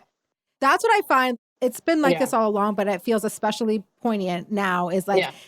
navigating disasters and how to show up, what's appropriate, what's not appropriate, what's tone deaf, what's not tone deaf. I find that is It's so hard. difficult. And it's also personal. Like sometimes I'll be posting things and I'm sure other people are like, does she like who's living in Israel, whose kid, you know, I just, of course it's all relative and I'm very sensitive to that. But it's a crazy thing. It's like you're trying to raise money for another tragedy, but then another tragedy. It's like, so it's not appropriate. Yeah, now it's you're like each tragedy is having to be sensitive for the other tragedy. It's like, what? It's like it hasn't stopped is in this Israel. The world we're living? Yeah. So secretly I was like, okay, it gives me more time. Like, and I'll tell you why it's so hard for me. I'm so scared that I am not accepted, that people don't want to come to my things, even though it's not necessarily my thing, but it is me sponsoring Saga and bringing it out here, hosting it. It's like, do people like me? Are people going to show up? It's this whole black sheep. And again, I could look like I am. I don't know how other people perceive me. I really don't, as a whole, this community, you know, but clearly I am very, very different. And it's and is anxiety like another component that plays into this? Yeah, I have anxiety for sure. I especially learned about my anxiety after my third son. I had postpartum in the sense of like, I was terrified to be living, but like, it was painful. Not like a lot of them are like, you don't want your baby or you could hurt your baby. It was more like, everybody get in here. We have to hide. We got to stay here together. So I think they differentiate, right? Like there's postpartum anxiety and postpartum depression. So it's postpartum anxiety. It was physically painful. I remember going through it. Yeah. And my mom was with me before the medication set in. And she just kept saying like, it's going to feel better soon. It's going to feel better soon. But like, remember physically, it was painful. I don't, that's so rough. I can't even imagine. It was the first time that I had ever experienced what it feels like to be depressed. Thank you, Hashem. There is a lot we do have in my family, all sorts of fun things, addiction and, you know, mental health. And I really, the other day, somebody was saying to me, like, Tanya, you like made it across the minefield without like, I don't know how, like, I just was so blessed. But anxiety, I'm not going to. It's a lot of work though. Yeah. Anxiety is so hard. And last summer, we went to Israel and I remember speaking to you about this. I was so scared. I was so scared. And I'm so proud of myself that I still did it. But I remember telling the family that I was with, like, guys, I promise you, I don't want to feel like this. I promise you, I almost hate myself that like, I have to feel like this and I have to make everybody else. So I try to keep it like, they were like, wow, we couldn't tell. Cause it's like, I don't want to put that on everybody. Like, I don't want to put it on myself. I don't want it myself. So definitely anxiety plays into it, but I just see that like, I don't want to live any other way than authentically. And for me, it's interesting because the choices that Avi and I have made together, and I could say we kind of are both black sheep, you know, people cannot figure out Avi. They're like, what are you? And he just always answers, you know, ich bin a Yid, I'm just a Jew. Yeah. You know, it's very hard, you know, it's people can't figure us out almost in a way. Like you don't fit into like a box or like a certain, I don't know what we're trajectory or like, I don't know. Like, you're just you. We're just us. We were in a school. This was when I was like, okay, people kept saying to me like, okay, Tanya, maybe hear them. Like, you're so brave. You're doing these things. Like, you're not doing what everybody else is doing. We're really struggling and really failing in a mainstream school. And that school did everything they could for me. I had a lot of anger. And now I'm like, this is not a singular school problem. This is a global school problem. And And my husband and I are both not mainstream students and our kids clearly are also not. And so taking them out and putting them in a very new school it's not Montessori, but that's the only way that I can explain it to you, which was also heavily Chabad. And everybody joked that Avi and I were this honorary Lubavitch couple. And like, you go to a Chabad school and you're like, oh, no, I'm not. No, you're not. It's a real sect. It's a different religious sect. Yeah. And it's fascinating. And I always say like, oh, you go with that Rebbe. I am with the Rebbe. Like, I'm fine. Like what people are said, is it hard for you? I'm like, look at who my kids are learning about and respecting this person who believed everything he believed in the goodness of the world and of everybody, the beauty of humanity, and being and not seeing anything other than the soul. Go for it. But it is different, right? It's totally. They're celebrating everything. When the Rebbe, all the when he was born, holidays, everything. So everything, which is great. I truly mean it. But it is different. But I stop myself and I say, like, I guess that was really brave. Like, you didn't just go with what everybody else is doing. And it's an interesting place to be. I think it's sometimes when we do the thing and we just take it for granted that we're doing this thing that we're like, that our authentic selves are driving us to do, and we just do it. Yeah. And then when you stop and recognize, like, oh my gosh, I really did that thing. And that was really brave, or that was, I'm finding that in my life just recently. And I've been saying it a lot recently, so maybe you're sick of hearing it, but like, I just recently paid attention to the fact that I have a lot of capacity. I can handle a lot. And I've been doing it my whole life. Like, I've been doing it my whole life, but I've never stopped and acknowledged it.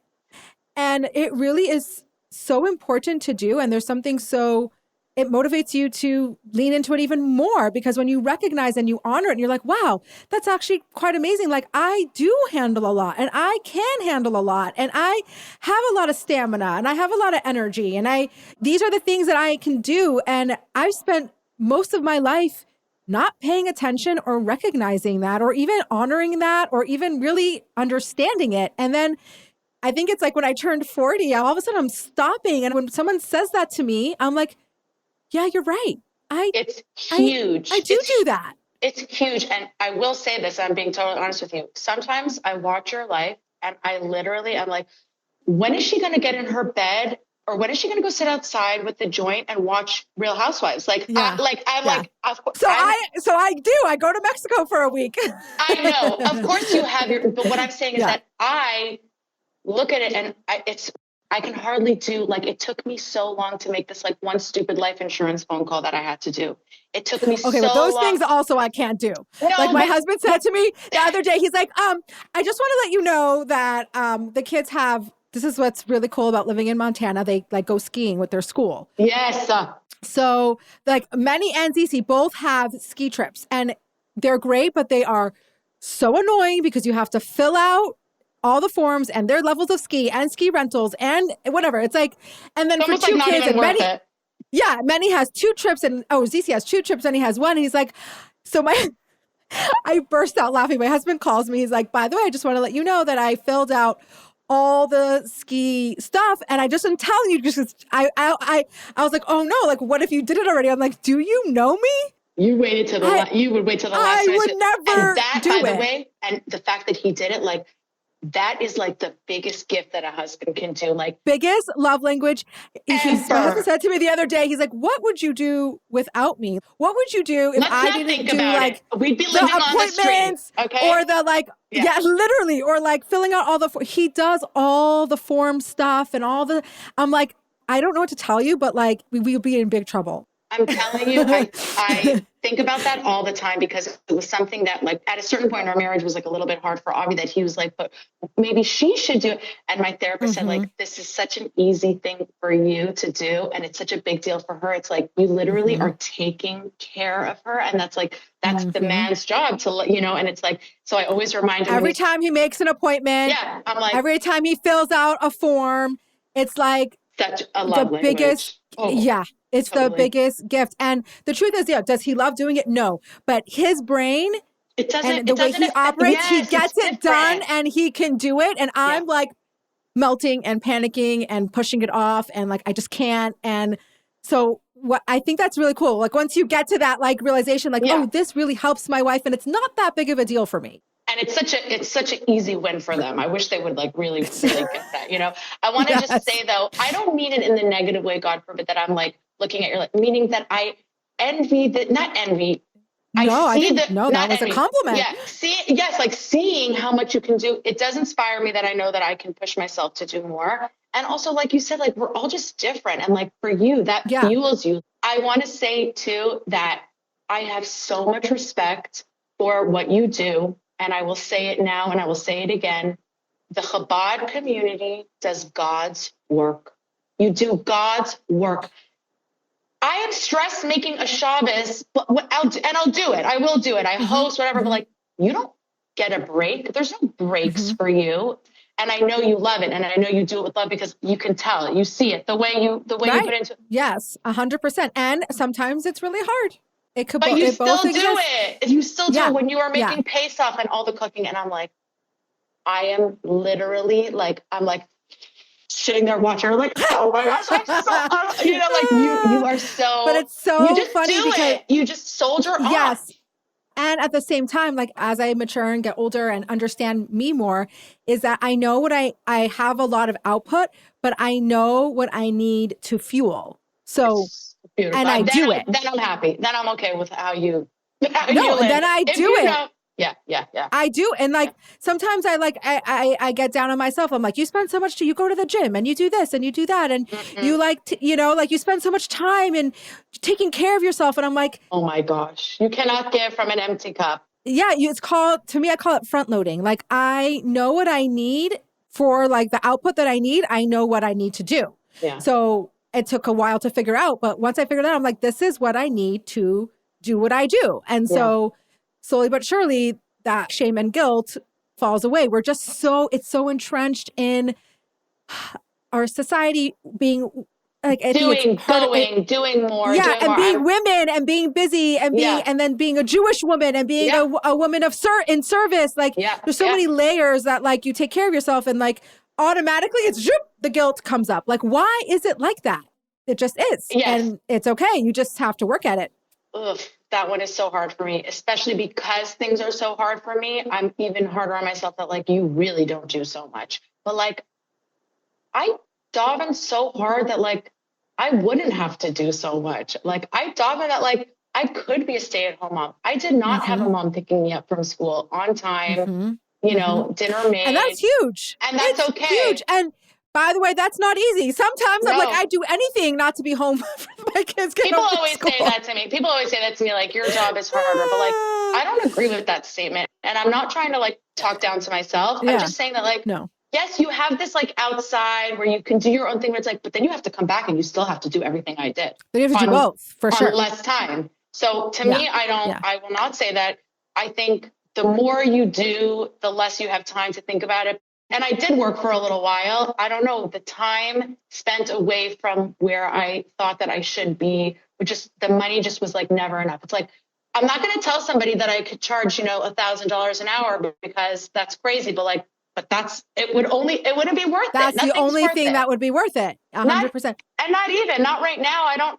This concept of like, having children is like, of course I get it. We do have to multiply. But like for me, somebody, especially coming from a divorced family, I had to get a heter. I did not want a baby right away. Like my parents were so in love when they got married and then they got divorced. Like love isn't everything. It's not everything. Yes. It's not just like, it's like, it's a real thing to think about. Like we were bringing a child into this crazy world. I want to do right by this kid. And again, life is hard for me. There needs to be some intentionality going on. Listen, for Tanya, I will say yes, because there's a lot of kids that are not even, forget about off the derech because it's beyond that, but I'm talking about addiction, and I'm talking about abuse and, all that stuff. So to me, it was like, there was a thoughtfulness having these children that I then want to be like, then you want to be around to like raise the children that you're having. Yeah. And I love that. The best thing you can do is know yourself and know like this actually was my ultimate dream and goal. And like literally. The fact that you've accomplished it and done it and it wasn't easy. I want to do it well though. I really want to do it well. And I pray that I think you are. I'm pretty sure you are. We're all really hard on ourselves and, I have so much to work on. I always quote this famous Brad Reedy quote and he always says like any given moment we're doing our best and we could do better. Yes. Very good. Okay. Because like, it just is, we're always doing our best and there's always more we could be doing. Like it's like a mindset. Yeah. It's a mindset. It's like, are you doing your best in this moment? Yes. Do you always want to look forward and try to do better? Yeah. I think that's the basis of what I was looking for in a spouse is somebody who's growth oriented. I just move really slow, but I think I've learned something. It was something I learned when I first had babies. This like slow and steady wins a race. Literally, it's my favorite thing. Yeah, you know? it's true though. I always And say like anything that happens fast leaves fast. You work hard at something, you take it. So even like take something as simple and complicated, but as weight loss, right? You're going to lose it in 2 weeks or a month or 3 months. It's like something that you work hard at and you do it slow and you do it steady and you do it intentionally. That sticks.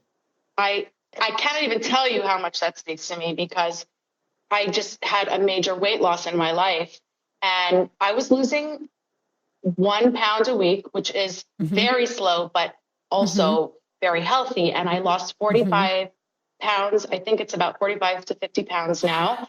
And my nutritionist keeps saying, but you see how your face, like my face didn't get like saggy and like, because you did it in this slow and healthy way that like you can see the difference and there's no judgment. It is being a woman and having body, and I don't know what it is for men, but body issues, everybody has it. There's not one person that never had or thought about it or has some sort of disordered 1000%. eating. It's just the way that it is. But for me, something that is always, that is something slow and steady that will be the healthy And it's hard because like once you start, you want it to go fast. You just want to be there already, right? But that slow you can't even and steady imagine. is just like, I'm kind of in that space myself. Yeah. Just like I want to lose some weight, but like I am very, very, very intentional about how I want to go about it and how I want to do it. And I have to stop myself from going in too hard or like doing it all in an extreme way because I have tendency to do that. And it's like, no, like you said, like a pound a week, if I'm lucky, just slowly, because it becomes you. It becomes part of you. You're like you're incorporating this as a part of you, not just something you're doing temporarily to get to a certain goal. Yeah. And then when you reach that goal and you drop it, and then like it's the vicious cycle. It's so much of the journey and so much that I've learned about myself. And Avi donated a kidney this year, and oh my gosh, I actually need we need to talk about that for a second.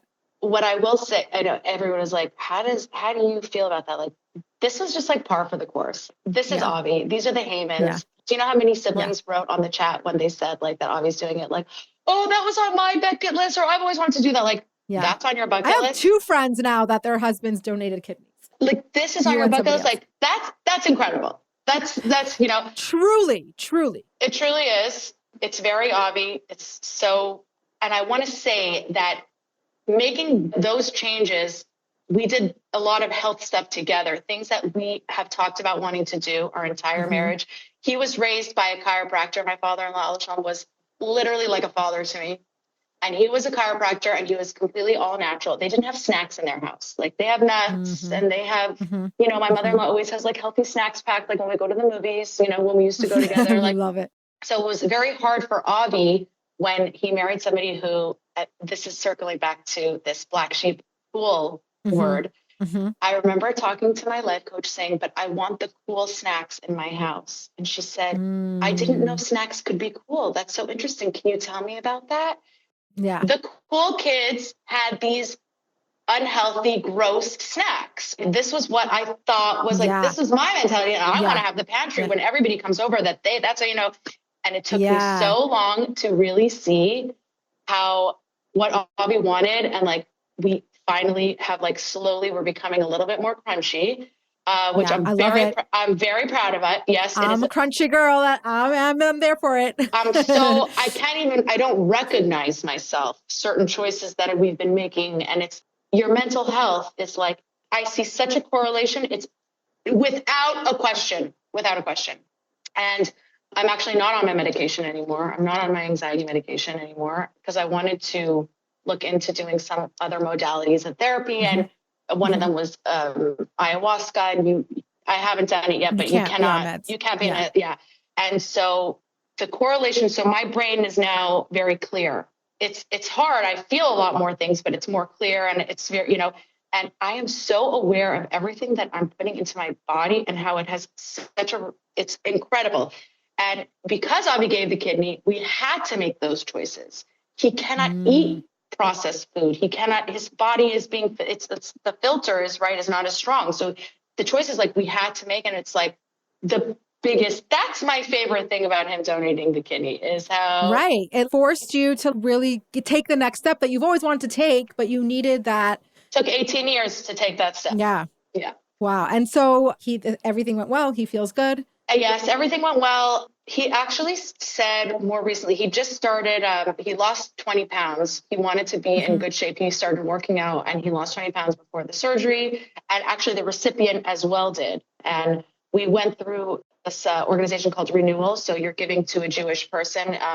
And he no affiliation, but Jewish. And he said, I did not recognize the recipient. He also, to be able to receive, he worked had to out. Make lifestyle changes. And he was like a different person. And it's like incredible to see. So Avi just started working out again. He was not allowed to lift for a little while. It's actually a pretty big surgery. I did not realize. Yes. You're taking out an organ. Yeah. He had 4 incisions. So he's working out now, but you do feel a level of fatigue still. So that's definitely something he's noticed, which is interesting because Avi has always needed to slow down in life. He is always going, doing. We are very opposite in that way. And so it stopped him to have to slow down. Yeah. Yeah. God finds a way. If he wants you to slow down, you might as well do it in a good and healthy way instead of it having to be like a wake up call kind of way. So yes, so much yes. And again, since we're only getting older, Baruch Hashem, right? The reverse, the alternative is not what we want. It's so much more a focus of mine to be strong, to be healthy. I love exercising as a woman. I think it is important to be lifting weights. We are very prone to osteoporosis. And I speak to women that are older than me and they tell me I should have lifted weights. I wish I would have lifted weights. And, a lot of women think you bulk up like that. Actually, you can burn fat like that. I'm a big weightlifter, but recently I actually, it's very interesting in Mexico. Yeah. So the place that the retreat is at, it's a beautiful place and they have an amazing spa, but it's like a crunchy, it's a spa that's very alternative and right up my alley, Yeah. So I got this massage, but it was more of a lymphatic and I don't know what kind of treatment it was, but it was amazing. And in middle of the treatment, she's from Thailand, I think. It was Thailand. In middle of the treatment, she's working on my shoulder. She goes, "You lift heavy?" And I'm like, "Well, I don't know if it's considered heavy, but yeah, I do lift weights." And she's like, "Huh." And afterwards, she's like, she told me, which it really resonated with me, but it's about finding balance. She's like, "You are a woman. You have to be more open. You have to dance. You have to be flow. Weights, stop with this." She's like, "Stop with the lifting of the weights." And it was really interesting because she's like, and she says, "Everyone in America, they just want to be strong and lift weights. We're feminine. We're women. We're not like men." And it was she gave me she gave me a whole lecture. And I was like, it really impacted me in a sense of I'm not dropping my weightlifting because I do love it. But you're thinking about it. You're thinking about what she said. I'm thinking about what she said. And I'm thinking that there's balance. I need to counteract my lifting of my weights with doing more of that opening and feminine So stuff. my personal thing, it's funny because yes, women are more lifting heavy and men are actually going into these yoga, Pilates classes. So I will say that for me, a sweet spot is when you implement those other exercises in, especially Pilates, they are very lengthening. It's lengthening. Ballet. It's very Basically, she was telling me that I'm just very tight everywhere. I'm tight. I'm tight. Well, because when you are lifting so much, you do get tight. If you're not conscious of your stretching and adding in that yoga, you are just going to be super tight. I know. So it was a really good, I appreciated hearing it. Yeah. Yes, I totally am on board with the importance of muscle and strength. Yeah. But I do think we tend to everything we do in America is very extreme. And all of a sudden we're eating 300 grams of protein a day. Our kidneys, our body's not supposed to process that much protein. I'm very sorry. Interesting. And everything's just to the extreme. And it just reminded me balance, right? Come back to the center. Yes, lift your weights, but also be mindful that you are a woman and you have other needs. Your body has other needs also. Yes. And like, don't get stuck on the one. For me, it was very helpful to hear. I do hear that. I also think at the end of the day, whatever you like and whatever you're going to go back to is what you should do. So of course, and 100%. we can't let what everybody else says affect us too much, but I hear you, and your body does need that. Your body does need a little bit. Also, when you do these other lifting weights is larger muscles. The other ones are very smaller. So I'm learning so much about that. I think exercise is my biggest hobby. Working out is like my biggest hobby. Yeah. And I think once you learn about your body, and there's different ways to do that, you can like learn more Ayurveda and learn more about your different temperaments. And you learn like how much not everybody needs the same amount of movement. Some energies need more movement than others. And what I've been learning, and the people I've been seeing is like, you need to move more. Yeah. And on the one hand, okay, great. On the one hand, I'm like, but why? That's not fair. You gain weight easily and you need to move more. Well, thanks a lot. But it's also practical. I mean, it's a pretty easy one, meaning in the sense of like, you do know what you can do. I mean, I saw you got yourself a weighted vest, that is killer, amazing in a good way. Do you have like a thing that tracks you? Like maybe you need to. No, I used to do that. I had that in COVID. Yeah. I had the Aura ring, and then I was like, I needed to like not have it because I needed to not be so worried about it. Yeah. We become obsessive. So maybe it's time again, but I just found like, even though sometimes that information is a little hard to hear, or it's not what you wanted to hear, or whatever, at the end of the day, it's empowering because then you know. Yeah. Like then the choice is yours. Knowledge is power. Yeah, exactly. Knowledge is power. Yeah. To me, more than anything is the dopamine hit that you get after, like there is no other feeling that you feel after a workout. Like it's hard to match that feeling. And I think that feeling and being conscious of it and saying like, this is now going to have a trickle effect in your day. And it does. Day. And it does. It does. Yeah. No, I just was reflecting, like, I love the different trajectory, this conversation. Like we could talk about anything. We can talk about anything and we can go on. We do have to slowly wrap it up. Yeah. My kids will be home from school soon. I mean, it's been like 2 hours, so. I know. I'm like, oh no, like. So you have to go cook dinner now? Does there have to be a limit? Can we just talk forever? We could. Like, I know. Who the heck wants to listen? I know, but you know what? I always say, like, the podcast is for me. You just are lucky that you get to be part of it. Because when you think of it like that, you have less disappointment too, and you don't have expectation. Yeah. I like that. Because I'm talking to the people that I want to talk to, that I think have so much to offer and I love and are amazing. And it's like the conversations that I want to have, and then I get to share them. So it's like living my best life. I think podcasts are an incredible thing. I think it's something that has really added to our nation. Yeah. There's so much beauty that we can see. And, with social media, there's always two sides. There's two sides everywhere. My favorite one is like Israel. Everybody wants to go to Israel. Israel's the place. Like Israel is beautiful, and Israel has, it's like it's two sides, right? That's everywhere. Rough. Yeah. Everything. I think that is so hard for people. Yeah. And like the same thing with social media. Like social media has enhanced and impacted my life in such amazing ways. Same. And I also understand the downsides and the dangers, and it's just everything is like that. But yeah, talking about dinner, I do have to go home and cook dinner. I have no idea what I'm cooking. I had this conversation with my husband before I came. He's like, do you want me to take anything out for dinner? And I'm like, I'm just don't want to make dinner, and I'm sick of chicken and meat, and like we don't eat dairy. Everybody's sick. Everybody's sick of what I make. Nobody wants. It's like it's so hard. How do we solve this problem? I'm like, I just don't want to make dinner. You know what Avi says? Avi says the kids will eat if they're hungry, and if they don't, they won't starve. And that's the truth. I mean, there's like, I just try to do the best that I can with that, but it is literally the question that I am asking every mom. Every day, right? Like, what are you making for dinner? I know. Yeah. Thank you, Hashem. I know. It's like, thank you, Hashem. That's right. We have so much gratitude that we are able to make our family dinner, and we have family dinner every night. We sit around the table, and sometimes it's chaotic and sometimes it's nice. And Yeah. sometimes we make it through in one piece. And it is a very foundational The chaos part of thing our is like family unit. Yeah, I totally get that. Like I'm on vacation, like in Israel, we're on vacation. It's like, I even say, I'll be like, what are we thinking? Are we crazy? Like our 6-year-old is like, gives us a run for our money. And then you get back and you're thinking of memories. You think I remember when they were crying? You think I remember when we were stressing? No. I remember us laughing our tuchus off like crazy. Like, and I say this all the time to my husband. I'm like, whenever, like, we're on a trip and there are moments where we're like, what were we thinking? This is the craziest thing.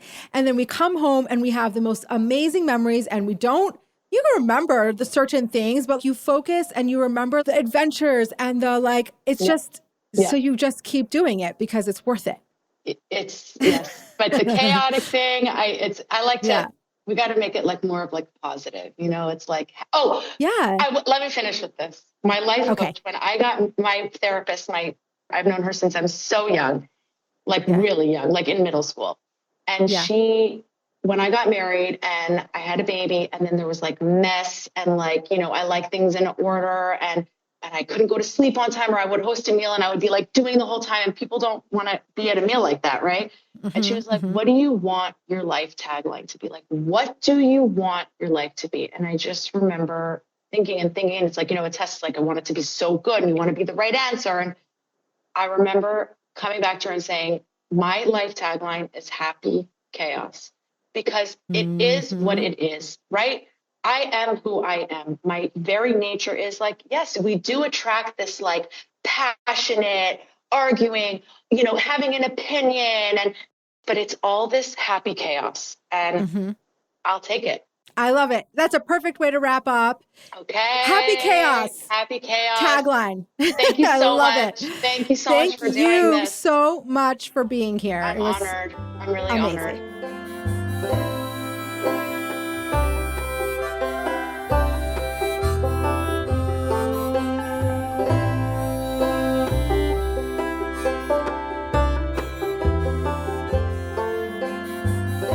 Okay, I really hope that you enjoyed that episode. I'm pretty sure that you did. I mean, how could you not? I would like to take a second to give a shout out to all my guests, because most of my guests, okay, not all, but the majority of my guests do not have a very significant online presence. They're not public, forward-facing people. And they come on here and they are vulnerable and they share such deep personal parts of their life and their story. And it's something that many of them aren't used to doing. And so it's so brave. And I just really appreciate it. And I know the listeners appreciate it. And so I just want to highlight that for a second, because Tanya's a really good example of that this is something that is out of her comfort zone and did bring up some anxiety. And if you can tell, this episode was recorded many months ago. And until Tanya felt ready enough with a little push from me to let it air, takes just so much bravery and vulnerability. And it just needs to be recognized, because I think a lot of times we're used to listening to podcasts and we hear oftentimes many people who are public, forward-facing, are influencers, have a social media presence, have a job that requires a lot of publicity. And I have some guests like that on here too, which they also deserve a huge amount of kudos, because it's never easy to put yourself out there. But especially to those who are just taking a chance, trusting me, and it doesn't go unnoticed. So I hope that you appreciate it. And I just want to say a public thank you to all my guests who have shown up, as uncomfortable as it is and as vulnerable as it is. It means so much. And I think the way that Tanya has shared parts of her life, her story, her life philosophy, it's just such a breath of fresh air. I love how we can talk about, the ups and downs of marriage in just like a candid, straightforward way. And it doesn't have to be this like loaded, oh my gosh, subject that has us wanting to hide. It's like, no, of course, this is a relationship. There's ups, there's downs. There's the beauty in the ups and the downs. There's the growth. There's the candidness. It's just, I think it's so beneficial to hear people talk about life. I don't want to say life struggles, but like regular life stuff, and not sugarcoat it and not always have to pretend that it's at its peak performance. Like, I think there are times when we're at our parenting peak performance, and there are times when our marriage is at peak performance, and there are times when we're just not. And that is the nature. I think we all know that intellectually, that that's the nature of how things go, but it's a much harder to admit or realize that it actually is reality and it's going to happen to you too. Like, you're not exempt from that. I have this conversation with my husband all the time. It's like certain things where we know are just reality, but for some reason we think that we're going to be exempt from this particular reality. Literally just had this conversation with Chaim Shal, and it's like, no, we're not exempt. Like, the things that happen to almost every human is going to happen to us. So that was just one tiny little part of the conversation that I really enjoyed. I think that was like unique about Tanya's and I's conversation, is like, I really enjoyed the candidness and the fun in which we were able to just talk about regular life stuff. And I think at the end we mentioned, what's the theme of your life? Like happy chaos. That really resonated with me, because that is exactly how I look at life. And I've embraced the fact that my life is pretty chaotic, and sometimes it's not happy chaos. But if my goal is that not to take away the chaos, but to make the chaos happy, I feel like that's kind of the ultimate. And I think it's such a powerful lesson. We're not supposed to try to take away stress or try to take away chaos or try to take away the struggle. It's about embracing it and making it happy. And okay, not everything's always happy. Yes, I get it, guys. I know. Feel your feelings. You get that. But there is something to be said for having like a motto and for having like a life goal of, even through the chaos, you can still be happy. Even through the stress, you can still be happy. Even through all these obstacles, you can still live your best life and be happy. And you know me, I'm all about living your best life. That's what we're here for. We got to do it. Speaking of which, we are now summer has officially arrived. Maybe in the East Coast, you guys still have a few days of school, but we are officially out of school here in Montana. And it's not a secret about how I feel about the summer. I even just wrote a Substack essay on my like dichotomy or my conflicted feelings around the summer. And yes, we are evolved humans and we can handle many emotions and feelings at the same time. So on the one hand, I love the summer. Summer in Montana is peak season. It's like we get to live in the mountains and float the rivers and hike and bike and spend time outside. I mean, it's really what we wait for all year. And at the same time, it happens to coincide with my kids being off from school and the lack of structure and the lack of ability to keep ourselves busy and the lack of cooperation and attending any summer program. So we're just home. So yeah, some of my kids will have some sleepover camp along the way, but the majority of the summer is kids home. Most of the time, our summer is almost 3 months long, and it's a lot. And I think as the years go by, I'm really trying to embrace the happy part of the chaos more than the chaos, which, fits right into what we were just talking about. I really want to have a good summer. Like, I really want to have a good time, and I'm going to try to make that a priority. And yes, there's going to be ups and downs, and I'm going to be ready to pull my hair out. I mean, I kind of am already. It is what it is, But I was really curious to hear about your thoughts on summer and the school year.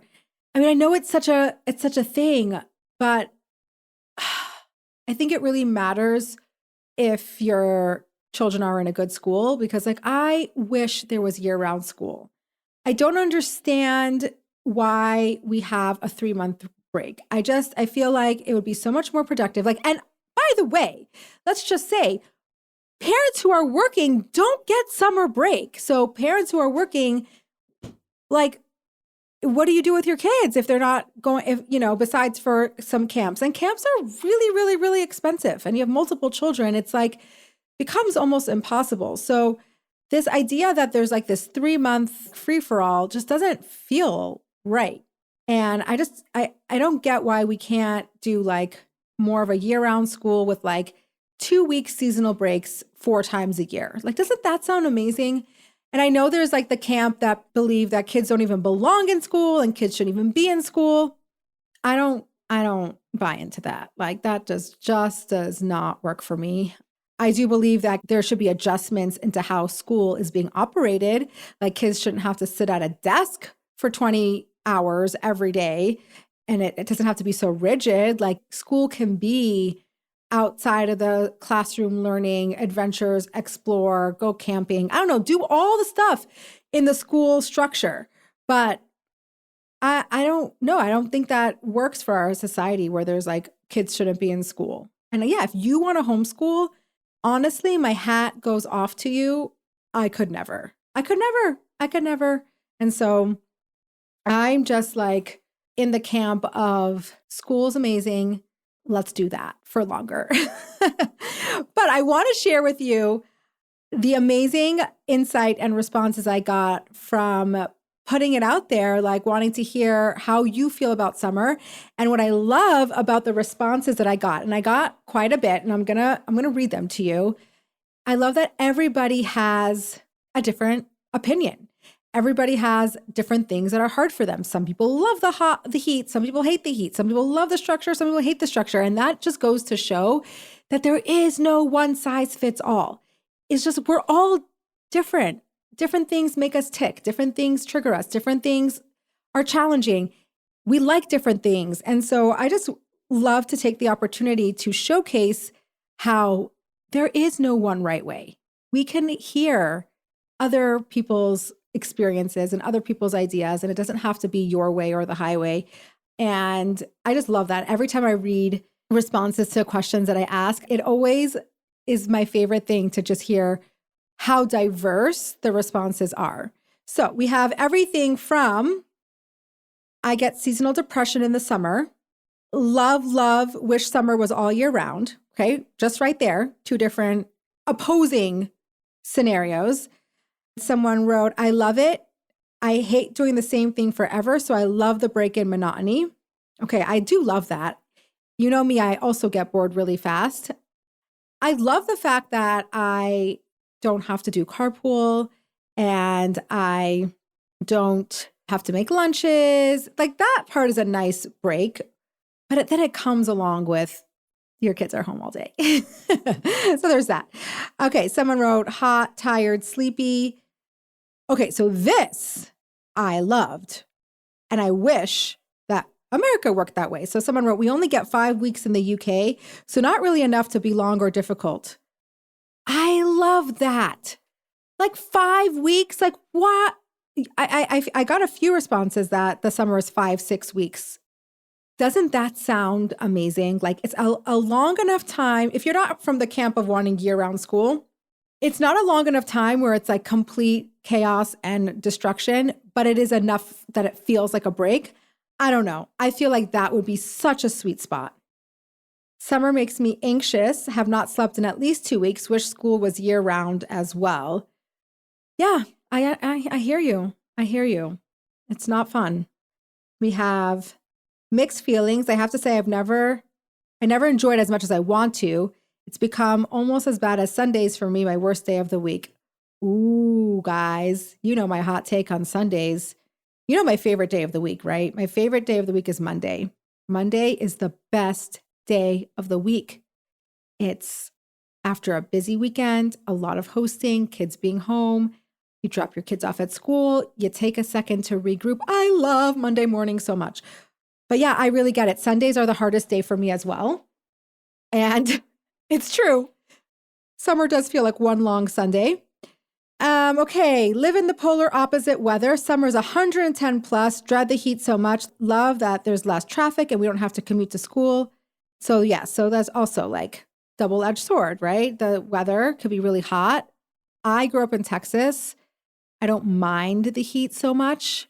The humidity is hard, but I don't mind the heat so much. But if you hate the heat, then summer is rough. What else do we have here? Okay. Love the chance to have less structure, wake up easily without needing to be somewhere at a certain time. I see my kids become happier, less stressed, but I feel for those that don't have that experience. Yeah, I always think about like, what would it look like if I'm giving my 2 cents on all the comments? I hope that's okay. I read the comment, I'm like, yes, this is how I see it. I wish I could see that my kids were less stressed in the summer. To me, I almost feel like my kids are more stressed because they don't have the structure and that makes them feel less grounded.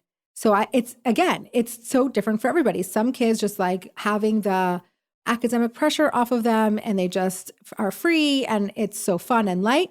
And other kids, it's just like the structure and the safety and the predictability is very positive, and not having that produces more anxiety. And that's kind of what I experience more. I love this one. I feel cautiously optimistic and also already overwhelmed. If that's not like the quintessential summary of probably how we're all trying to feel, like exactly what I said before, like we want the summer to be good. Like we really want it to be a positive thing. Like we want to lean in and we want to enjoy. And also it's really scary and it already feels overwhelming. That was like the perfect combination. First 2 weeks are awesome, then ... I think many of us can relate to that. Nope. Rather winter, hot baths, hot soup, kids in bed earlier, cozier, love tights. Okay. Yeah. There's something beautiful about the winter when it's not 9 months long. Best part of the year, older kids in sleepaway camp, weather is decent, not cold, at least New York. Not cold, at least. She's from New York. Yeah. If your kids are in sleepaway camp, that's really helpful. I have one kid going to sleepaway camp, and hopefully that child makes it through the whole month. Please keep us in your prayers. In order to keep my sanity, I don't cook in the summer, only for Shabbat. My family, BH, eats leftovers, but then they supplement with making their own or from outside. Ooh, I love this. Oh yeah, one continuation. I don't want to stand in the hot kitchen after a day of work. This is my way of having a break. Okay, that's like a really practical way to ease the burden. Cooking in the summer is hard also because it like just adds so much heat into your house. So wow, the fact that this person can pull that off and use leftovers and the kids can make food, sign me up. You've heard me talk about dinner. Like that is hard. It's, to me, feels burdensome. Maybe I can think about how I can stop making dinner in the summer. How about I do not make dinner in the summer? Fend for yourself. How do you think that's going to go? Anyway, I do wish you a very happy, chaotic summer. Okay. If your life is not chaotic, I don't wish you chaos. But if your life is already chaotic, which many of us experience that, if you're in the stage of raising a family during the summer, it's going to be chaotic. So I just wish you happy chaos on theme with this gorgeous episode from Tanya Heyman. Can't wait to see you next time. Okay, so this podcast does not happen by itself. The magic takes a whole group of amazing people, and I want to tell you who those people are. So obviously I'm your host, Chavie. Our producer and creative director is Eli Ben-Chion. He keeps me on my toes. He makes sure that I just keep growing and am on point and don't miss a beat. He's the best. Audio is edited and mixed by Reedy. Also, unbelievable. He's so cool, calm, and collected. You kind of need that working with me. And the music, which is beautiful, is by Basia Schechter and Shaul Magid. And this is totally unexpected.